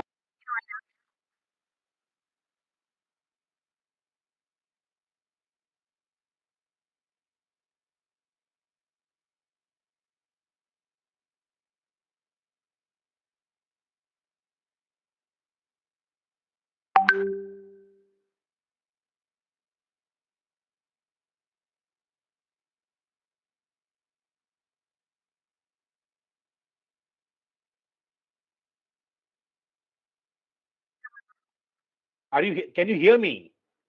Yes, we can hear you, sir. Go ahead. Okay, yeah. So basically, all the prompts which are given over here, how do you combine two different processes? So go over here and see how to combine two different processes, two different technologies. How do you combine two different materials? This is going to open up a world of new ideas for you. If you want to use the eliminate principle, go on the eliminate principle. But what is the meaning of eliminate? How can you eliminate the harmful effects? Click on this mind mapping template. So it means noise free, chemical free, carbon free, pesticide free, oil free. Suddenly you will get an idea. I mean, for example, let us say maintenance free batteries or hazard free construction materials. So suddenly you will get an idea and say that, this is my idea for the removal of the harmful effects. How can you eliminate people? How can you eliminate components? Please explore these mind maps for creating many of your design innovations and even for refining your ideas. Not only generating ideas, but even refining and developing the ideas further. You might have worked on combined principle, but how can you now work on the adjust principle or a substitute principle? How can you use The utilize principle, for example, how can you use the existing technologies? So our suggestion is that these guided mind maps will help the students a great deal in coming up with many innovations. Go to the next folder, and it talks about technology startups. Now, for example, you have agricultural technology as one of the themes in the i4TS program. How can you use the agricultural technology mind map? This is going to give you so many ideas. So you can see so many branches which are given over here. Now you want to increase, for example, the shelf life of the product. How will you improve the shelf life of the product? By proper packaging. So you can say that I have this packaging idea, for improving the shelf life of the product, or you might use natural preservatives, or you can say packing it absolutely at the right time.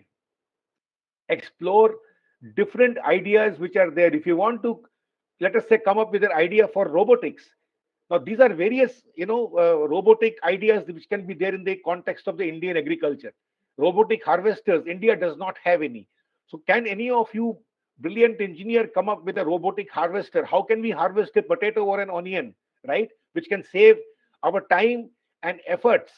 So please look into various sub branches of the ideas which are given over here. That is the uh, a very important tool that we have provided. Similarly, there are many other technologies, robotic, clean tech. I mean, if you want to use the environment, or if you have any idea on the drone, simply click over here.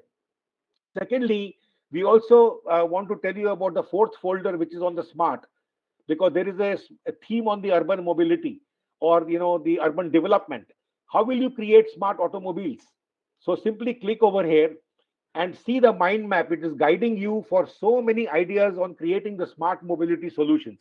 So many students today who struggle and they don't know, you know, how to generate the ideas or how to develop the ideas. Their job is basically simply to click. For example, if you want to resolve the EV kilometer range, you can simply see how can you improve the EV kilometer range by taking resort to so many ideas which are given over here. So how do you reduce the vehicle weight, or how do you improve the size of the battery pack, or have regenerative braking? Come up with your innovative ideas. How will you improve fuel efficiency, for example? So click over here to see the lightweight materials which can be used for creating the next cars. So this could be your next idea of creating a carbon fiber car, right?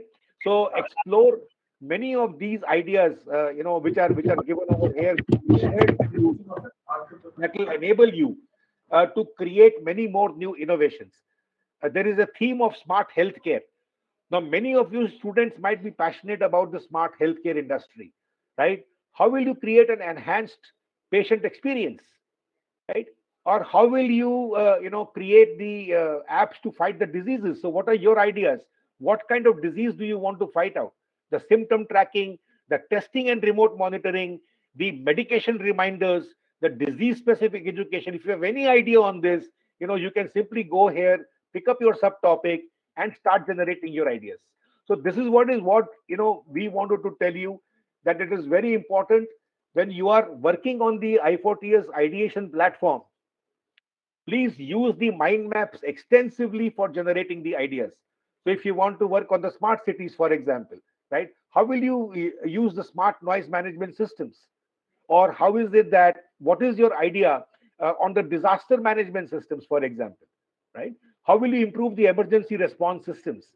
So please have a look at this. And once your ideation is over, I think you will also be given, along with the communication task team, will be sending you the complete Excel sheet, which will give you which mind map to use in which phase and which phase objective.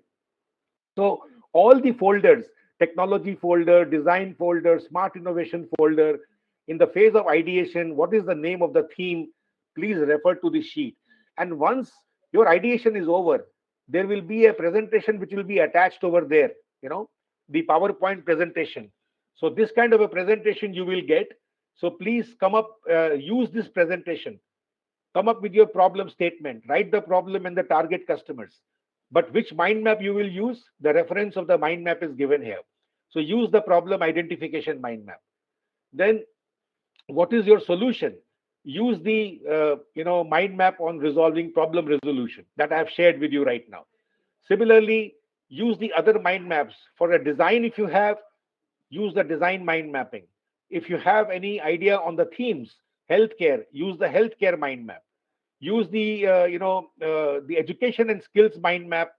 Use the smart cities mind map. This is how you are going to be basically using various mind maps and coming up with the problems and solutions. This is what I want to tell you. You will get all these guided mind maps from the task communication very soon. If there are any questions, I'll be very happy to answer.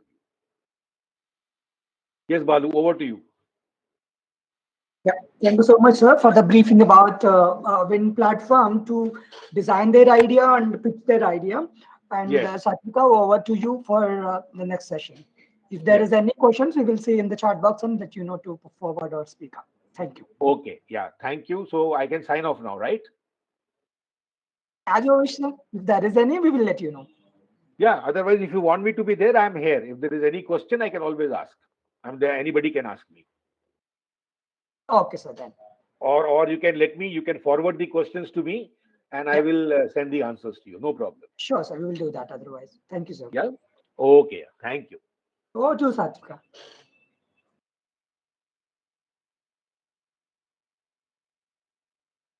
Sure. Thank you, Balu. Thank you, Praveen. So I think this Thank you. platform will indeed help all the participants to work on their ideas well. And I'm looking forward to them utilizing it to its utmost potential. Thank you so much, Praveen. Thank you. And I've also drafted the latest communication with the narrative and sent to Balu. Definitely. Oh, thank you. I think that will be of Thank you. great help and we can Yeah, yeah, share. absolutely. I am with you at any point of time. If you need any help, just let me know. Sure, sure, sure. Thank you so much. Thank you. Thank you, Satvika. Thank you, Balu. Okay. So, good afternoon, participants again. It is my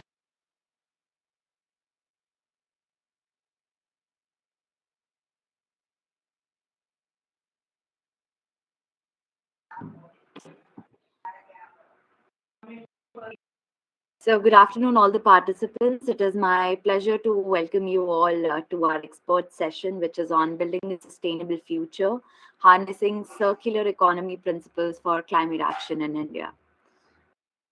As Mahatma Gandhi once said, the earth provides enough to satisfy every man's need, but not every man's greed. Today, we have with us two extraordinary individuals who have made it their life's mission to protect our planet and promote sustainable practices. Please join me in welcoming Ms. Shobha Raghavan and Mr. Akshay, who are working tirelessly in the sector to create a better future for us all. Today, we have the privilege of hearing from them directly as they share their experiences and insights on building a sustainable future. So, first, we have Ms. Shobha Raghavan, who is the Chief Operating Officer of Sahas Zero Waste. She strategizes overall operations to ensure growth and scale up of niche industry. She is also a CII certified sustainability assessor. She has been associated with organization for the last 10 years, ever since its inception, and has been constantly evolving various business models as per market demand. An electrical engineer with over 18 years of experience, she has worked in the engineering and IT industry with a strong focus on business, engineering systems, and technology. She believes in community participation and building champions amongst communities and is herself involved in diverse community initiatives. Shobha ma'am, we are thrilled to have you on board. Over to you.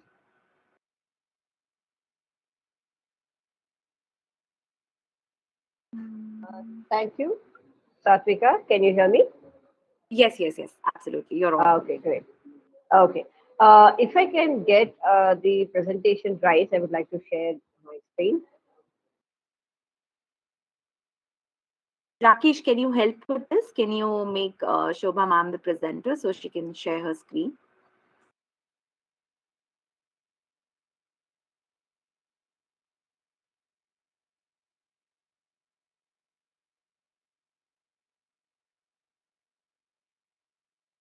Mm. Ma'am, if your presentation is it in Word, is it in PDF or Yeah, PPT form? it's in PPT. Okay, so you can take presenter. So towards your left corner there is a add button. Just click on it and take presenter. Yes, so you can click on manage presentations and upload your presentation there. Where is the managed presentation? In that add button itself. So click that add button Okay, again, okay. see manage Yeah, presentations and upload your presentation. It'll like download within seconds and then maybe you can control it on the screen itself. just doing it. Yeah.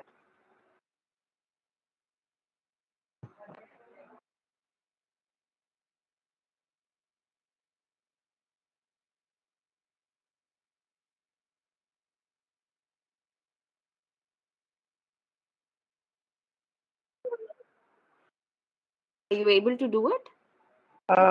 Yes. I'm just going to upload it. It's uploaded. Maybe now you can present it. How do I present it? Again, go to plus, is it? Once the upload is complete, it will automatically display here. Is the Okay, upload sure. complete? Yeah, it's just happening. I have a YouTube also video which I'll present after this. Sure. But please Yeah, ensure that you have 15 minutes so maybe you yeah, can sure, manage your. Okay, sure, thank you. sure. Yeah. Yeah.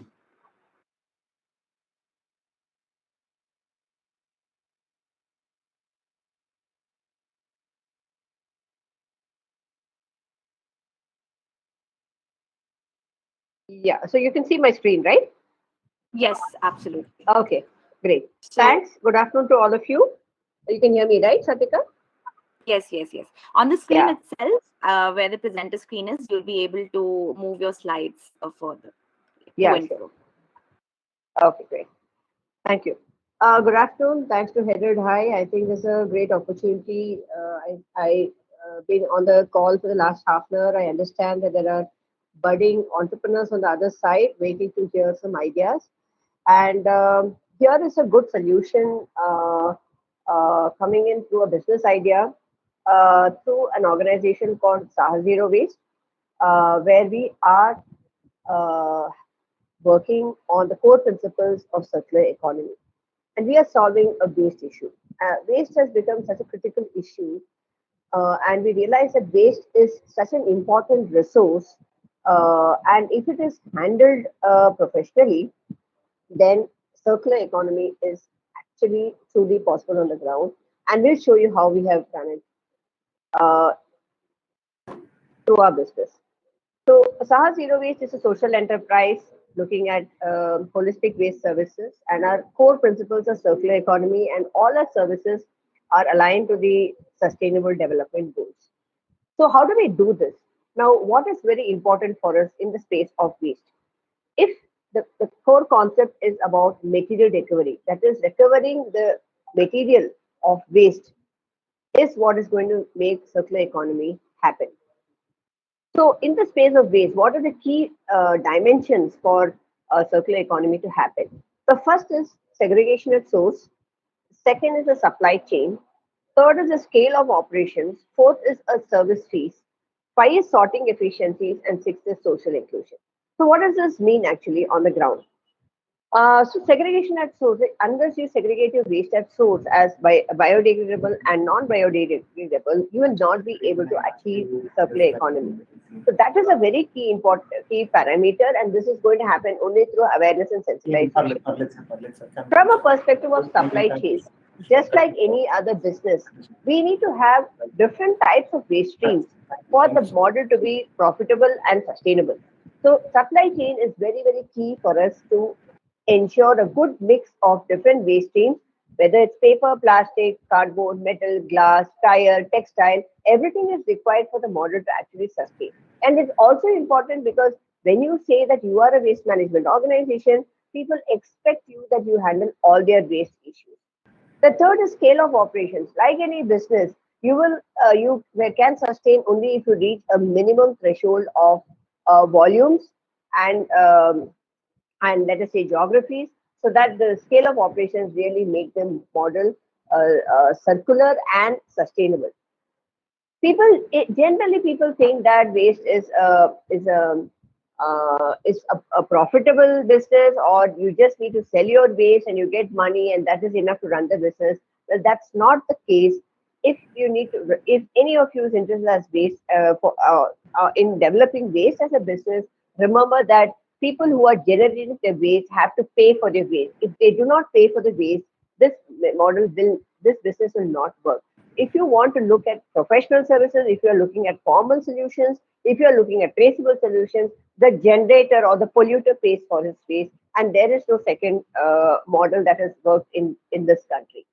Secondly, there is an other aspect of a service fee wherein the manufacturer who has actually put in the product in the market, let us say a biscuit packet or a chocolate or a laptop, these businesses are putting these items in the market, and in the process of putting this product in the market, they are generating, let's say, plastic waste, and hence they also have to contribute in this particular revenue for ensuring that the waste is cleaned up and channelized in the correct manner.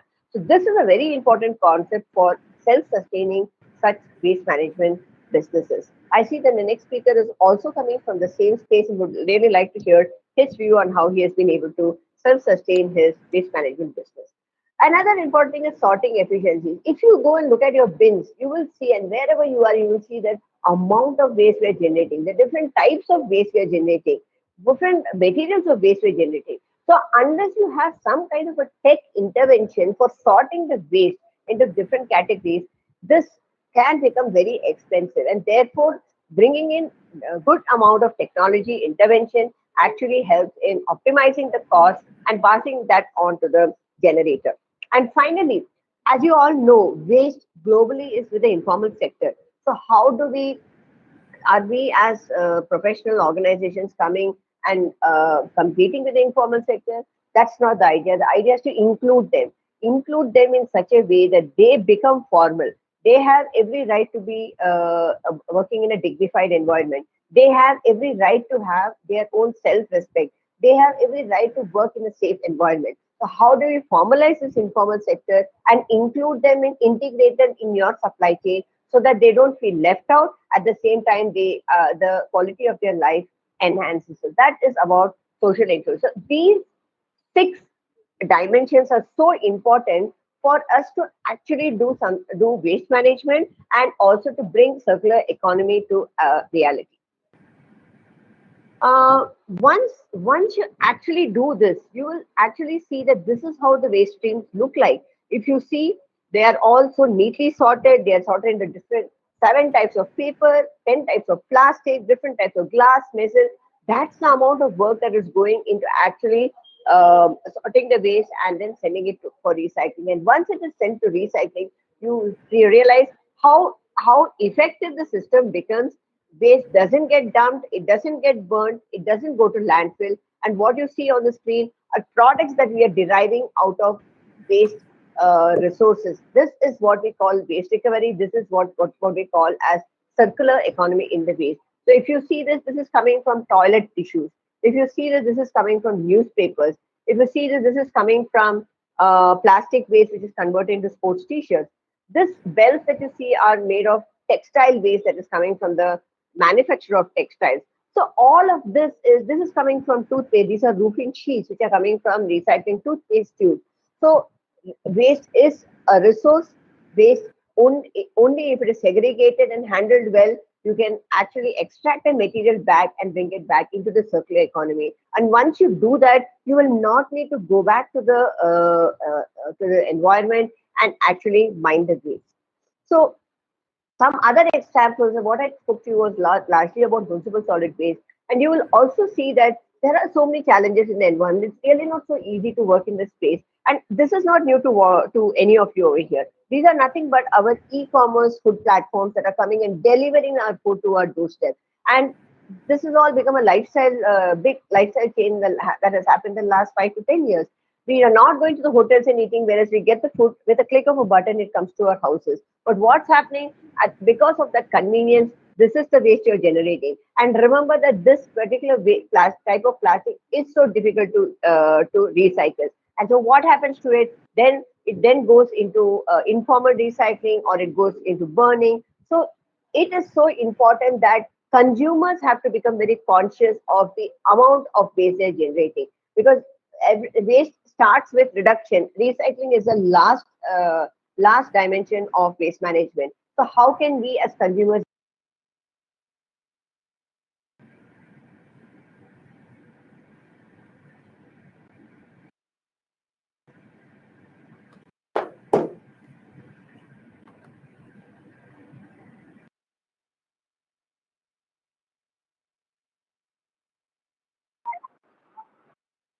Shobha ma'am, we can't hear you. Can you check your audio once?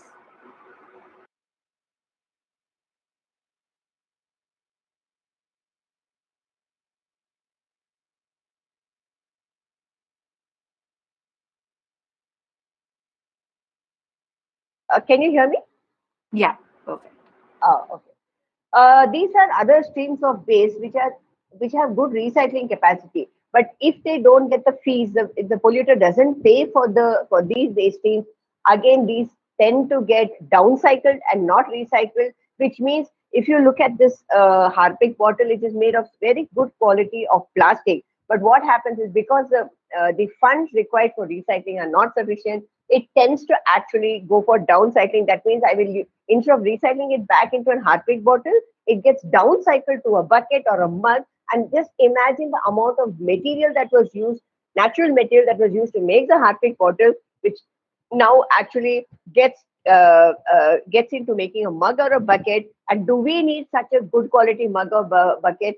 Is the question. So therefore, there is lot of questions and technicalities around waste and its recycling, and lot of it depends on how the consumers are actually consuming different items. I will move to another thing which is also very common to you. What you see now is actually glass, and I'm sure you have seen this type of construction glass. Many of you may be in the city or even in the rural automobile glass, your other bottles. All of this, if you see, they all are different types of glass, right? But what happens is this is how it is being managed. Can you see how informally it is managed? Can you look at these workers? They don't have a mask, they don't have a gloves, they don't wear shoes. And can you imagine how what hazardous environment these people are working in? This is the challenge. This is the challenge of waste management. But if you look at it technically, glass is 100% recyclable. And if it is recyclable, then is this the way we are going to recycle informally by putting so many human lives in danger? No. So therefore, for this to really happen, we really need to bring formal processes in place. How do we distinguish? How do we segregate the glass into different types, clear, tinted, laminated, etc., etc.? How do we remove the contaminations that come with glass? There are metals, there are plastic, stones, rubber, etc. How do we remove? Once you do this, only glass is actually recyclable and can be brought back into a circular system. So this is a very clear example that how we really need to manage our waste responsibly by first reducing and then thinking two times whether how do we give this waste to the right people who are going to manage it responsibly and scientifically. I would like to conclude and just show a video because this is really so important for us. But from a perspective of the IPCC report, which many of you may or may not have heard, we are already in this code red, and where we have been warned of extreme heat waves, which many of us are already facing in this peak summer, extreme droughts and flooding situation. It's because of one big climate change parameter that we have broken. It is the temperature limit that has been crossed. Therefore, we have lost all our time, and it is really very important that this generation, which is listening to us today, are ensuring that this doesn't happen and this doesn't further deteriorate our living conditions on this planet. Right? Let me show you a video, and Satvika, if you can please confirm that you can see this video. Okay, so for that, ma'am, you have to, share an external video. So I Okay. have just a request, like before playing the video, can we have Akshay over to talk, if Yes, that's yes, okay sure. with you? Yes, Yeah, absolutely. fine. Yeah. So, to all the participants, next up we have Mr. Akshay Deshpande, who is the co-founder of Switch Echo. So, Akshay has spent 12 years helping MNC chains in India. and he has been working on greenfield projects and setting up manufacturing units. It was during his work that Akshay witnessed massive generation of different types of waste. This was a key factor in his conception or ideation of Switch Echo, a technology solution to solve part of this problem. Over to 3 years, Akshay has spent considerable time understanding the recycling ecosystem in India while working with various stakeholders in industrials, DRCCs, informal sector, recyclers, etc., to understand the challenges in the business. Equipped with such experiences, Akshay is now an avid speaker at many platforms that discuss and promote sustainability. Switch Echo, India's first B2B marketplace for sustainable raw materials and eco-friendly products, aims to help businesses in becoming sustainable by providing them access to 100% sustainable and eco-friendly raw materials. So the participants would now love to more about Switch Echo, Mr. Akshay, and what are its contributions in this sector. So let's hear it from Mr. Akshay himself. Over to you, sir. Thank you. Firstly, my sincere apologies, ma'am, Shubha ma'am. I just had to step out for another meeting, so I quickly took this opportunity. My sincere apologies once again that I had to interrupt you during a wonderful Absolutely session. fine, Akshay. Yeah, I've been closely associated with Sahas as well. So I'm just giving out a picture to the kids, to give you about a heads up of what Sahas is in. They are known as I could call as pioneers in waste management in India. In terms of what they have achieved in the last couple of years, has not been done by many of the MNCs also. So Ms. Wilma Rodriguez, who has been key and instrumental in driving policies in India in sustainability and waste management. She's been a key role model for most of us, and I've been learning from Sahas and had the opportunity to meet wonderful people around Sahas as well. Thank you so much, and I really appreciate that I have got the opportunity to share the screen with Sahas out here. Thank you. Yeah, guys, I think what waste management is about. Excuse me. Is this supposed to be in Telugu or in English? You can use both the languages, Telugu and English, both. Wonderful. So పిల్లలు మీరందరికీ నేను తెలుగులోనే మాట్లాడతాను ఎందుకంటే తెలుగు వచ్చు కాబట్టి. Ma'am, శుభ ma'am, so sorry if you can understand because I feel because these people are coming down from rural background, I understand that if it would be good for me to communicate them with Telugu, if something would help to Absolutely understand. welcome. Thank you so much, ma'am.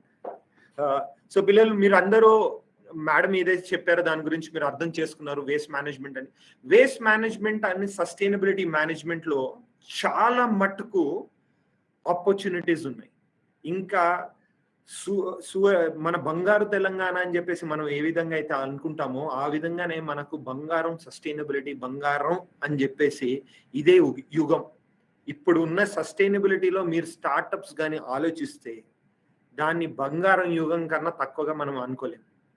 ఎందుకంటే ఇప్పుడు జరుగుతున్న పరిణామాలు మీరు చూసినట్లయితే జనాలకి చాలా మంది మీరు ఇప్పుడు చూసారు, మేడం ప్రెజెంట్ చేశారు, మీరు ఆ ప్రెజెంటేషన్ చేసేంత వరకు మీకు ఇలాంటివన్నీ ఆపర్చునిటీస్ ఉన్నాయి, దీస్ ఆపర్చునిటీస్ ఎగ్జిస్ట్ అని చెప్పేసి మీకు ఎవరికి తెలియదు అని చెప్పి నా అభిప్రాయం. నాకు తెలియదు కాబట్టి, కానీ మీరు ఇలాంటివన్నీ ఆపర్చునిటీస్ కాకుండా ఇంకా చాలా మటుకు ఆపర్చునిటీస్ ఉన్నాయి.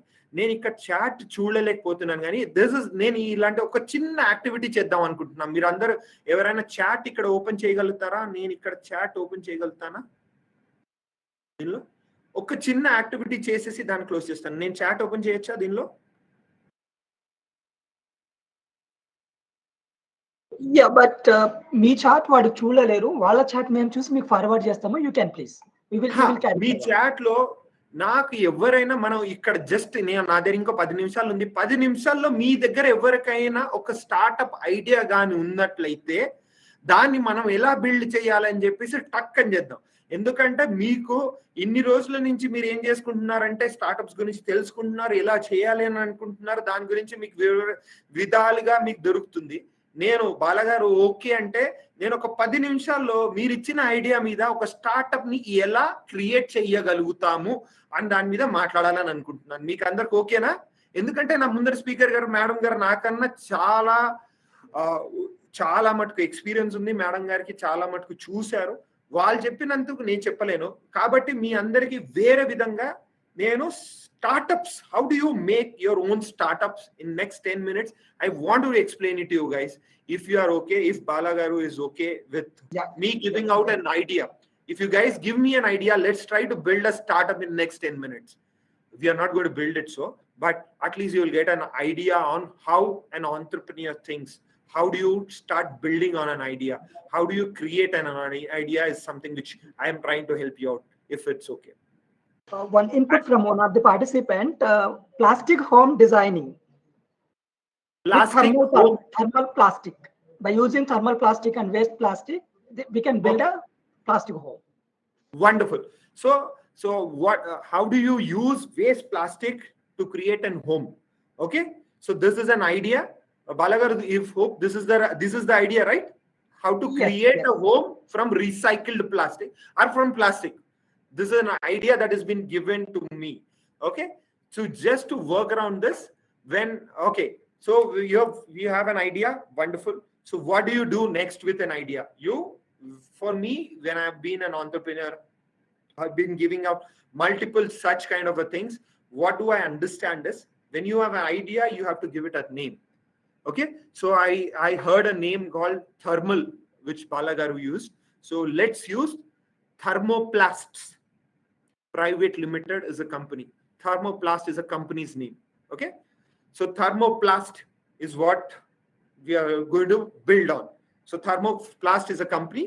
So Thermoplast, you would encourage in terms of building sustainable homes which are made out of plastics.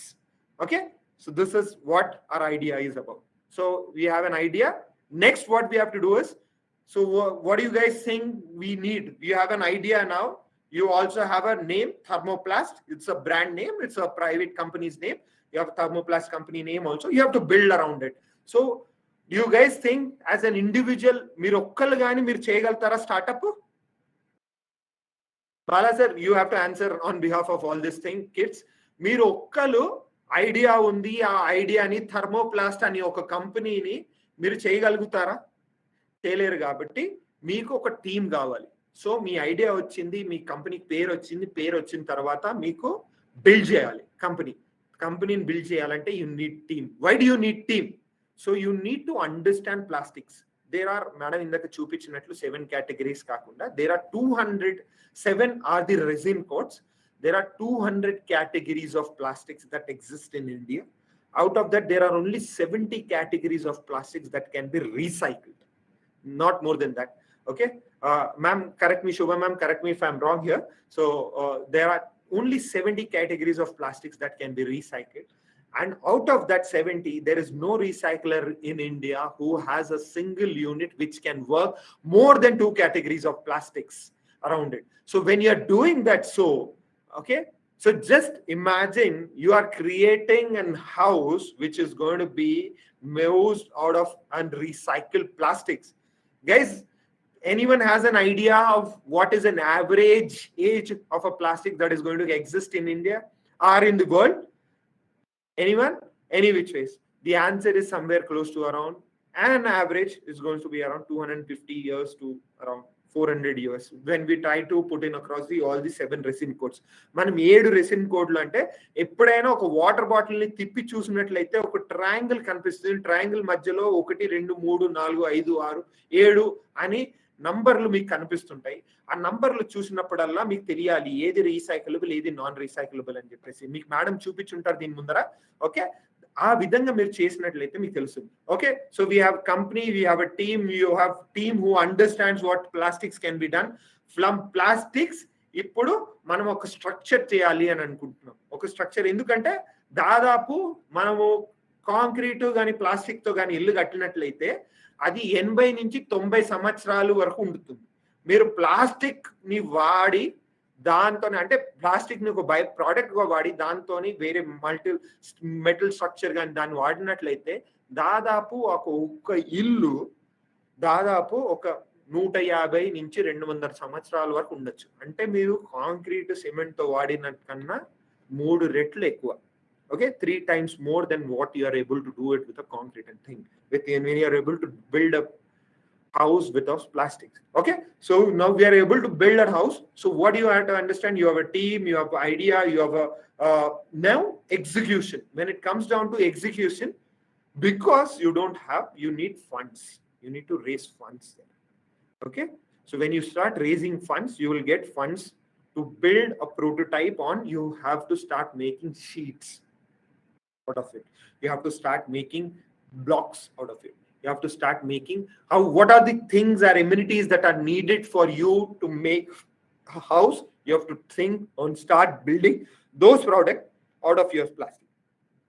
So an example to quote, what are the things you would need? You would need flooring tiles, you would need wall plasters or blocks, you would need floor roofing, right? These are the products that you need to build on it. When you have all these things, your product team is there, then you start selling out, start going on to the, which is called MVP. You need to see if this product is market viable or not. When you start doing this, this will help you, enable you to start building on. Okay, guys, that's my time. Okay, you have any questions, మీకు ఏమైనా నేర్చుకోవాలని అనుకుంటే నా గురించి బాలగారు ఉన్నారు, వేరే వాళ్ళ దగ్గర నుంచి నంబర్ ఇస్తారు. నేను ఇక్కడ టీ హబ్ అని చెప్పి మనది ఏదైతే ఉందో నేను అక్కడే ఉంటాను. మీరు నేర్చుకోవాలనుకున్నా, మీకు ఏమైనా కొత్త తెలుసుకోవాలనుకున్నా నేను మీకుంటాను. సస్టైనబిలిటీ గురించి ఖచ్చితంగా మనం అందరం కలిసి పనిచేద్దాం అని చెప్పేసి ఆశిస్తూ మీ అందరు సెలవు తీసుకుంటున్నాను. బాలగారు, దట్స్ మై టైం. శుభం, I'm so sorry I dragged it.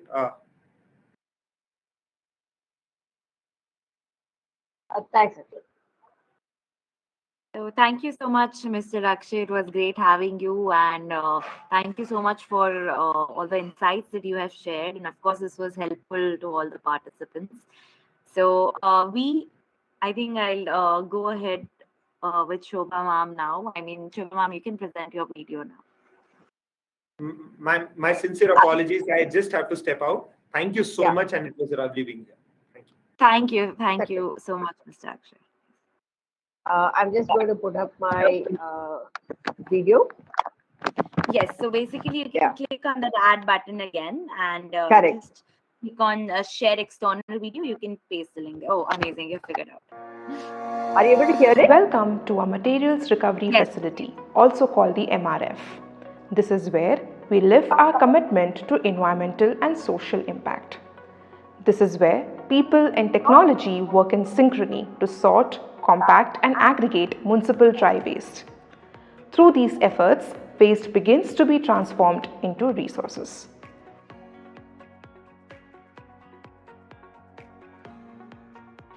Our materials recovery facility is set up in an industrial area across 17,000 square feet. It was set up back in 2017 and has now completed 5 years, especially past the pandemic period. I was a key part of curating the solution, and I'm proud to say that it aligns very well with the mission and vision statements of Saha Zero Waste. It has the right combination of machinery and technology for us to be able to provide the ideal working conditions and the right solutions for maximum resource recovery. The MRF has a capacity of 10 metric tons per day. The largest source of waste is our bulk waste customers, from whom we collectively receive an average of 8 metric tons of waste every day. The wet waste from these bulk waste customers is managed through on-site composting and biomethanation. The MRF then becomes the end destination for all their dry waste. Apart from our customer locations, we also receive 2 metric tons of segregated dye waste from partner local bodies. This waste comes to us through door-to-door collection and also from selected dry waste collection centers. The facility is a huge value add to our customers. The dry waste, which is segregated at source at our customer locations, goes through deep sorting at this facility. The waste is received at the MRF and tracked through IoT systems. Sorting and processing of waste is diligently tracked through our MIS. Each type of waste has a defined end destination, which is either recycling or co-processing. Our data demonstrates that less than 4% of waste is sent to landfills from the MRF.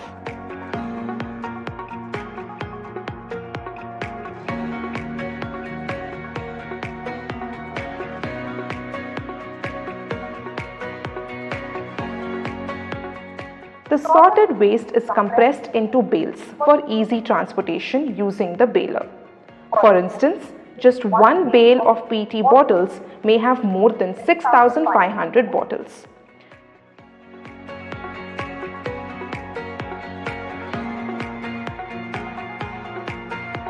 The compressed bales are then dispatched to authorized end destinations. These destinations too go through a due diligence process from Sahas Zero Waste to ensure responsible resource recovery. We have formal contracts with these destinations and the entire operations are tracked end to end. We would like to acknowledge the big role that our team has played in optimizing our MRF. This has enabled us to have a working model for dry waste management, which can be replicated across our cities in India and even in rural areas.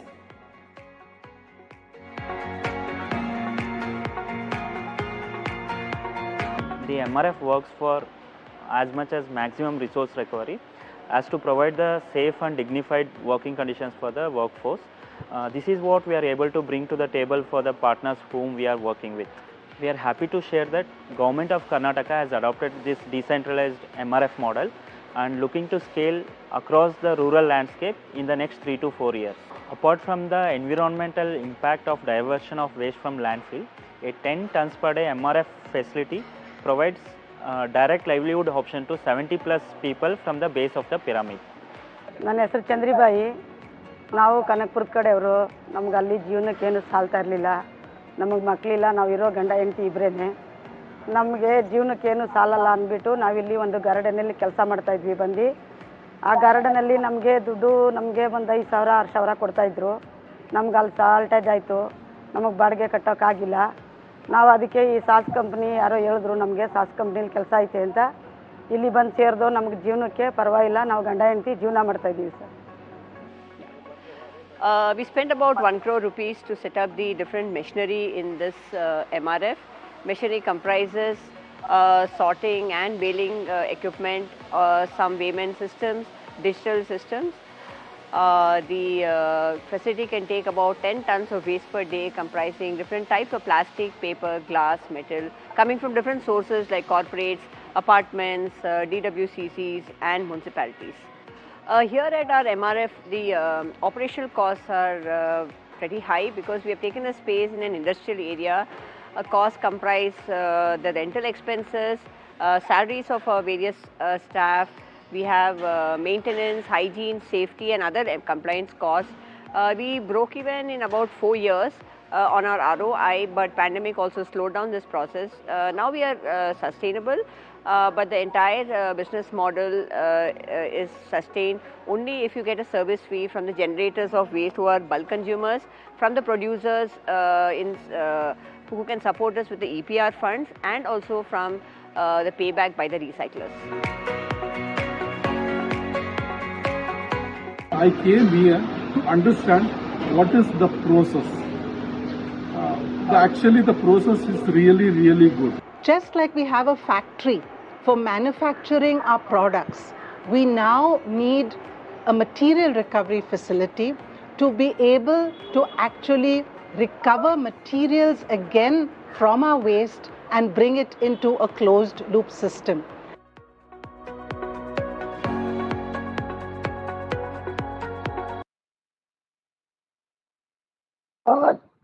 Thank you. On to you, Satvika.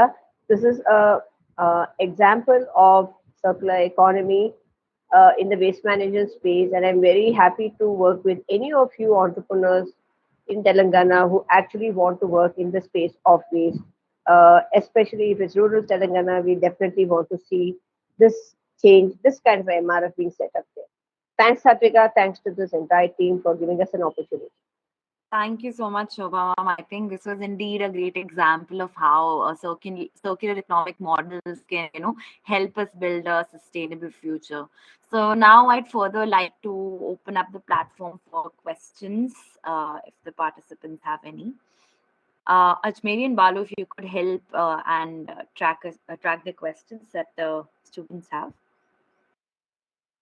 Yeah, sure, Satvika. I'm going to look in that.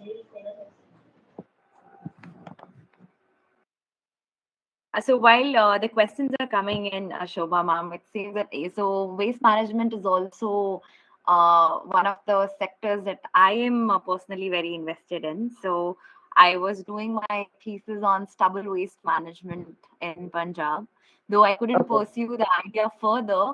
But I hear that this is quite a difficult sector to go in as far as the myths are concerned, when you're dealing with waste.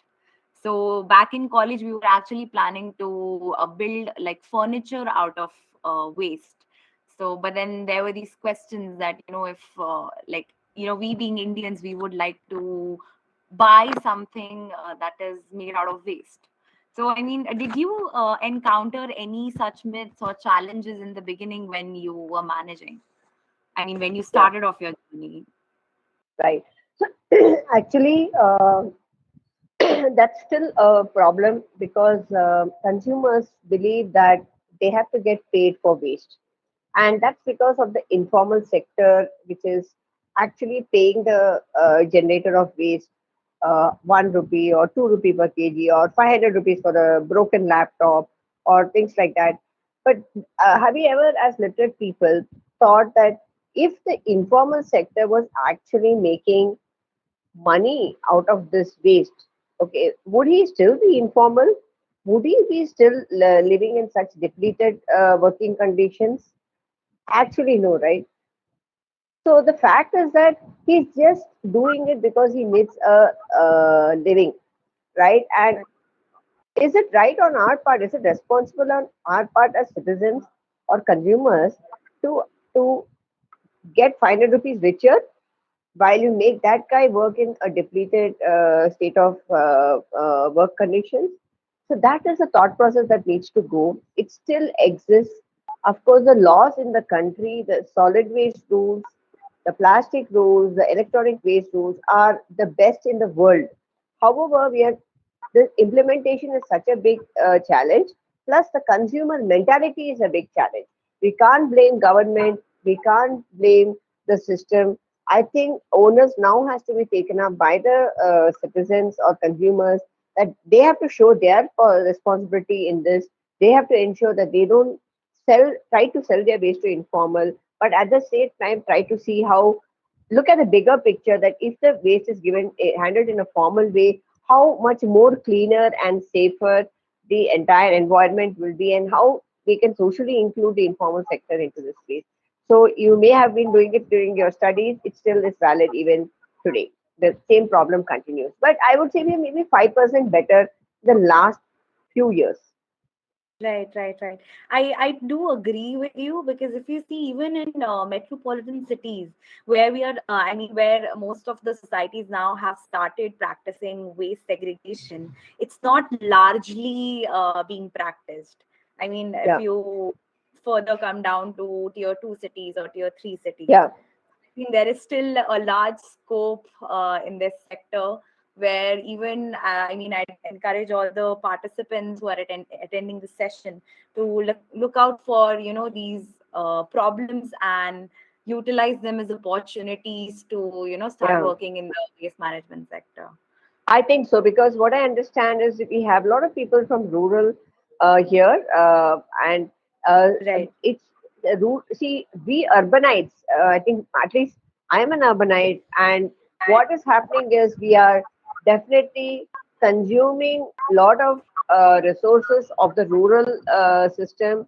Right from, I mean, if not for the farmers, we would not be having our food today. If not for the rivers that are supplying water into the cities, we would not be having drinking water. So it's becoming very crucial that rural towns, villages are kept clean, because then it doesn't get into our food and water cycle. So I would really encourage students from here who believe in waste as a method of entrepreneurship. And if you want any solutions for us from the rural, please reach out to us. We'll definitely be able to partner with you all. And we are already doing it in coastal cities like Udupi and others, where definitely there we see a big impact and change on the ground.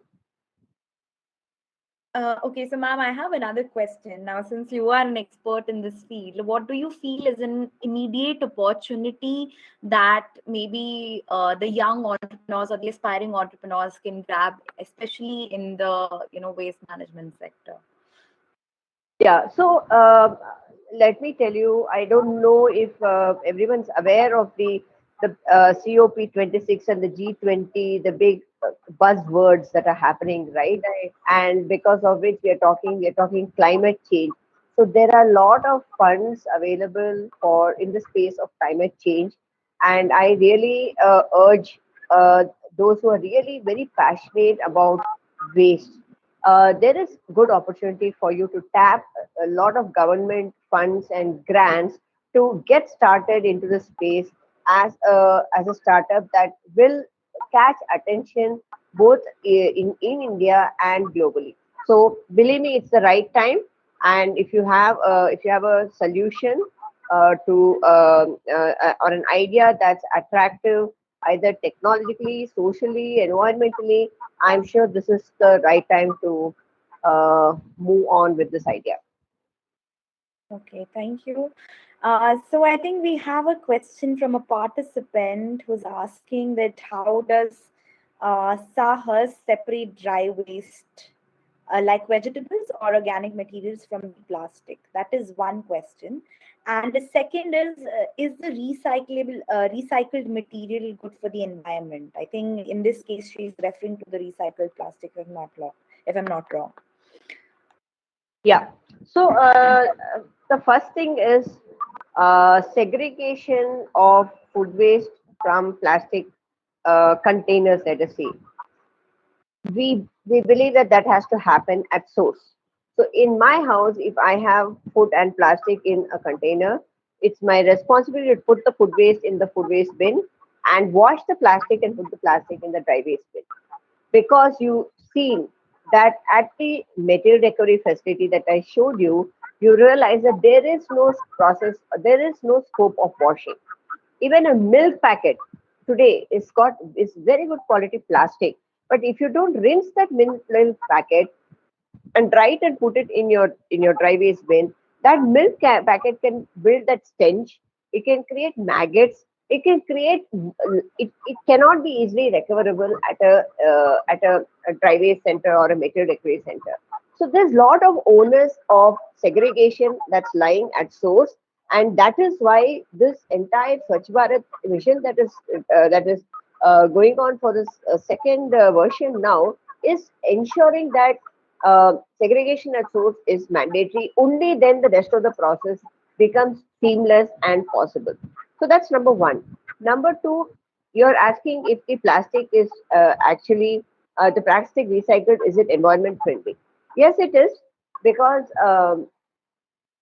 again, uh, all of these plastics that are being made are engineered plastics, and they have very good quality of material in it.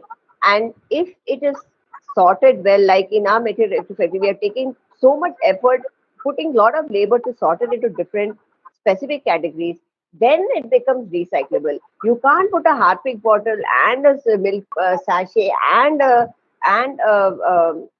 Zomato plastic container into one box and then send it for recycling and melt it.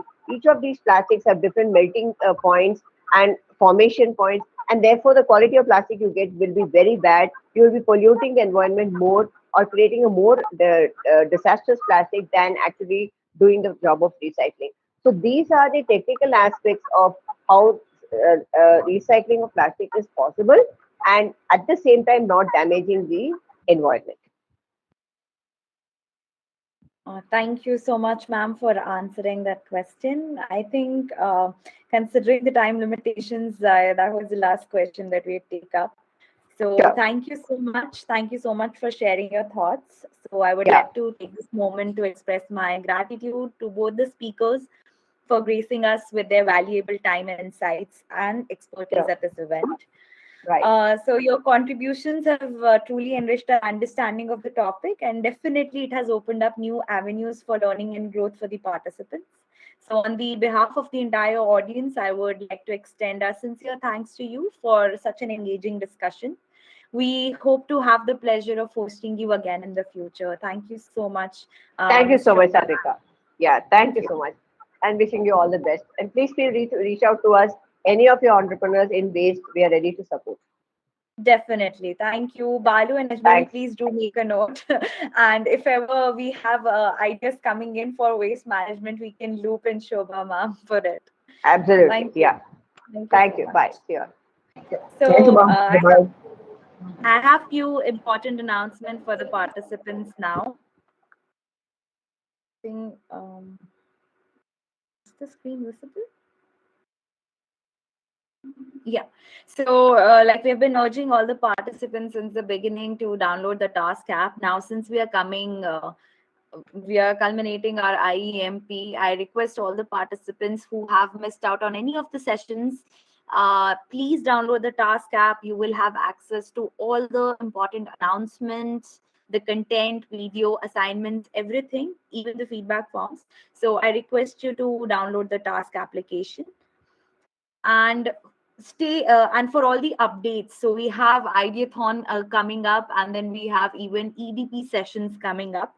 All the updates will be posted on the Task application. So next, we had the privilege to have Mr. Praveen ji, whose innovation is the World Innovation Next Network. So we will be deploying this tool very soon, and you will be receiving the access to this tool. So ensure you use it to the fullest potential. You can utilize this tool for refining your ideas and further further developing it into a business plan, so you can utilize all the data given in this Win Network platform. The details and the access will be shared with you over an email. Further, please, I again request you all to do the assignments and submit the feedback form. The feedback form will also be very helpful for us, to improvise in the session, the future sessions. So I think that's pretty much it. I also request you all to actively participate in the Ideathon, and we are looking forward to have you all in the Entrepreneurship Development Program too. So I think that'll be the end of it. And again, I urge you all to submit your ideas. We have shared the link with you through email, SMS, and we'll share it in the chat box as well. So do submit your ideas. Let's together, come up with innovative ideas so that we can build a better and sustainable future. With this, I'd like to thank the task team and all our supporting ecosystem partners who have made IEMP possible. I would also like to thank Sandeep for facilitating and all the expert speakers who joined us for this IEMP program. They have shared incredible insights, and I'm pretty sure you're going to utilize it and inculcate those ideas and concepts in your, you know, idea and further the enterprise plan. So with this, we end our IEMP program. Thank you to all the participants for being such an active and patient participants. So thank you again. Again, I'd like to end this session by saying that if you want to discover the entrepreneur in you, please submit your ideas and see how they will grow with this program. So get enrolled also for the Entrepreneurship Development Program, for which we will be announcing the dates soon. So thank you so much. Meanwhile, please do not forget to submit your ideas on the given link. Thank you.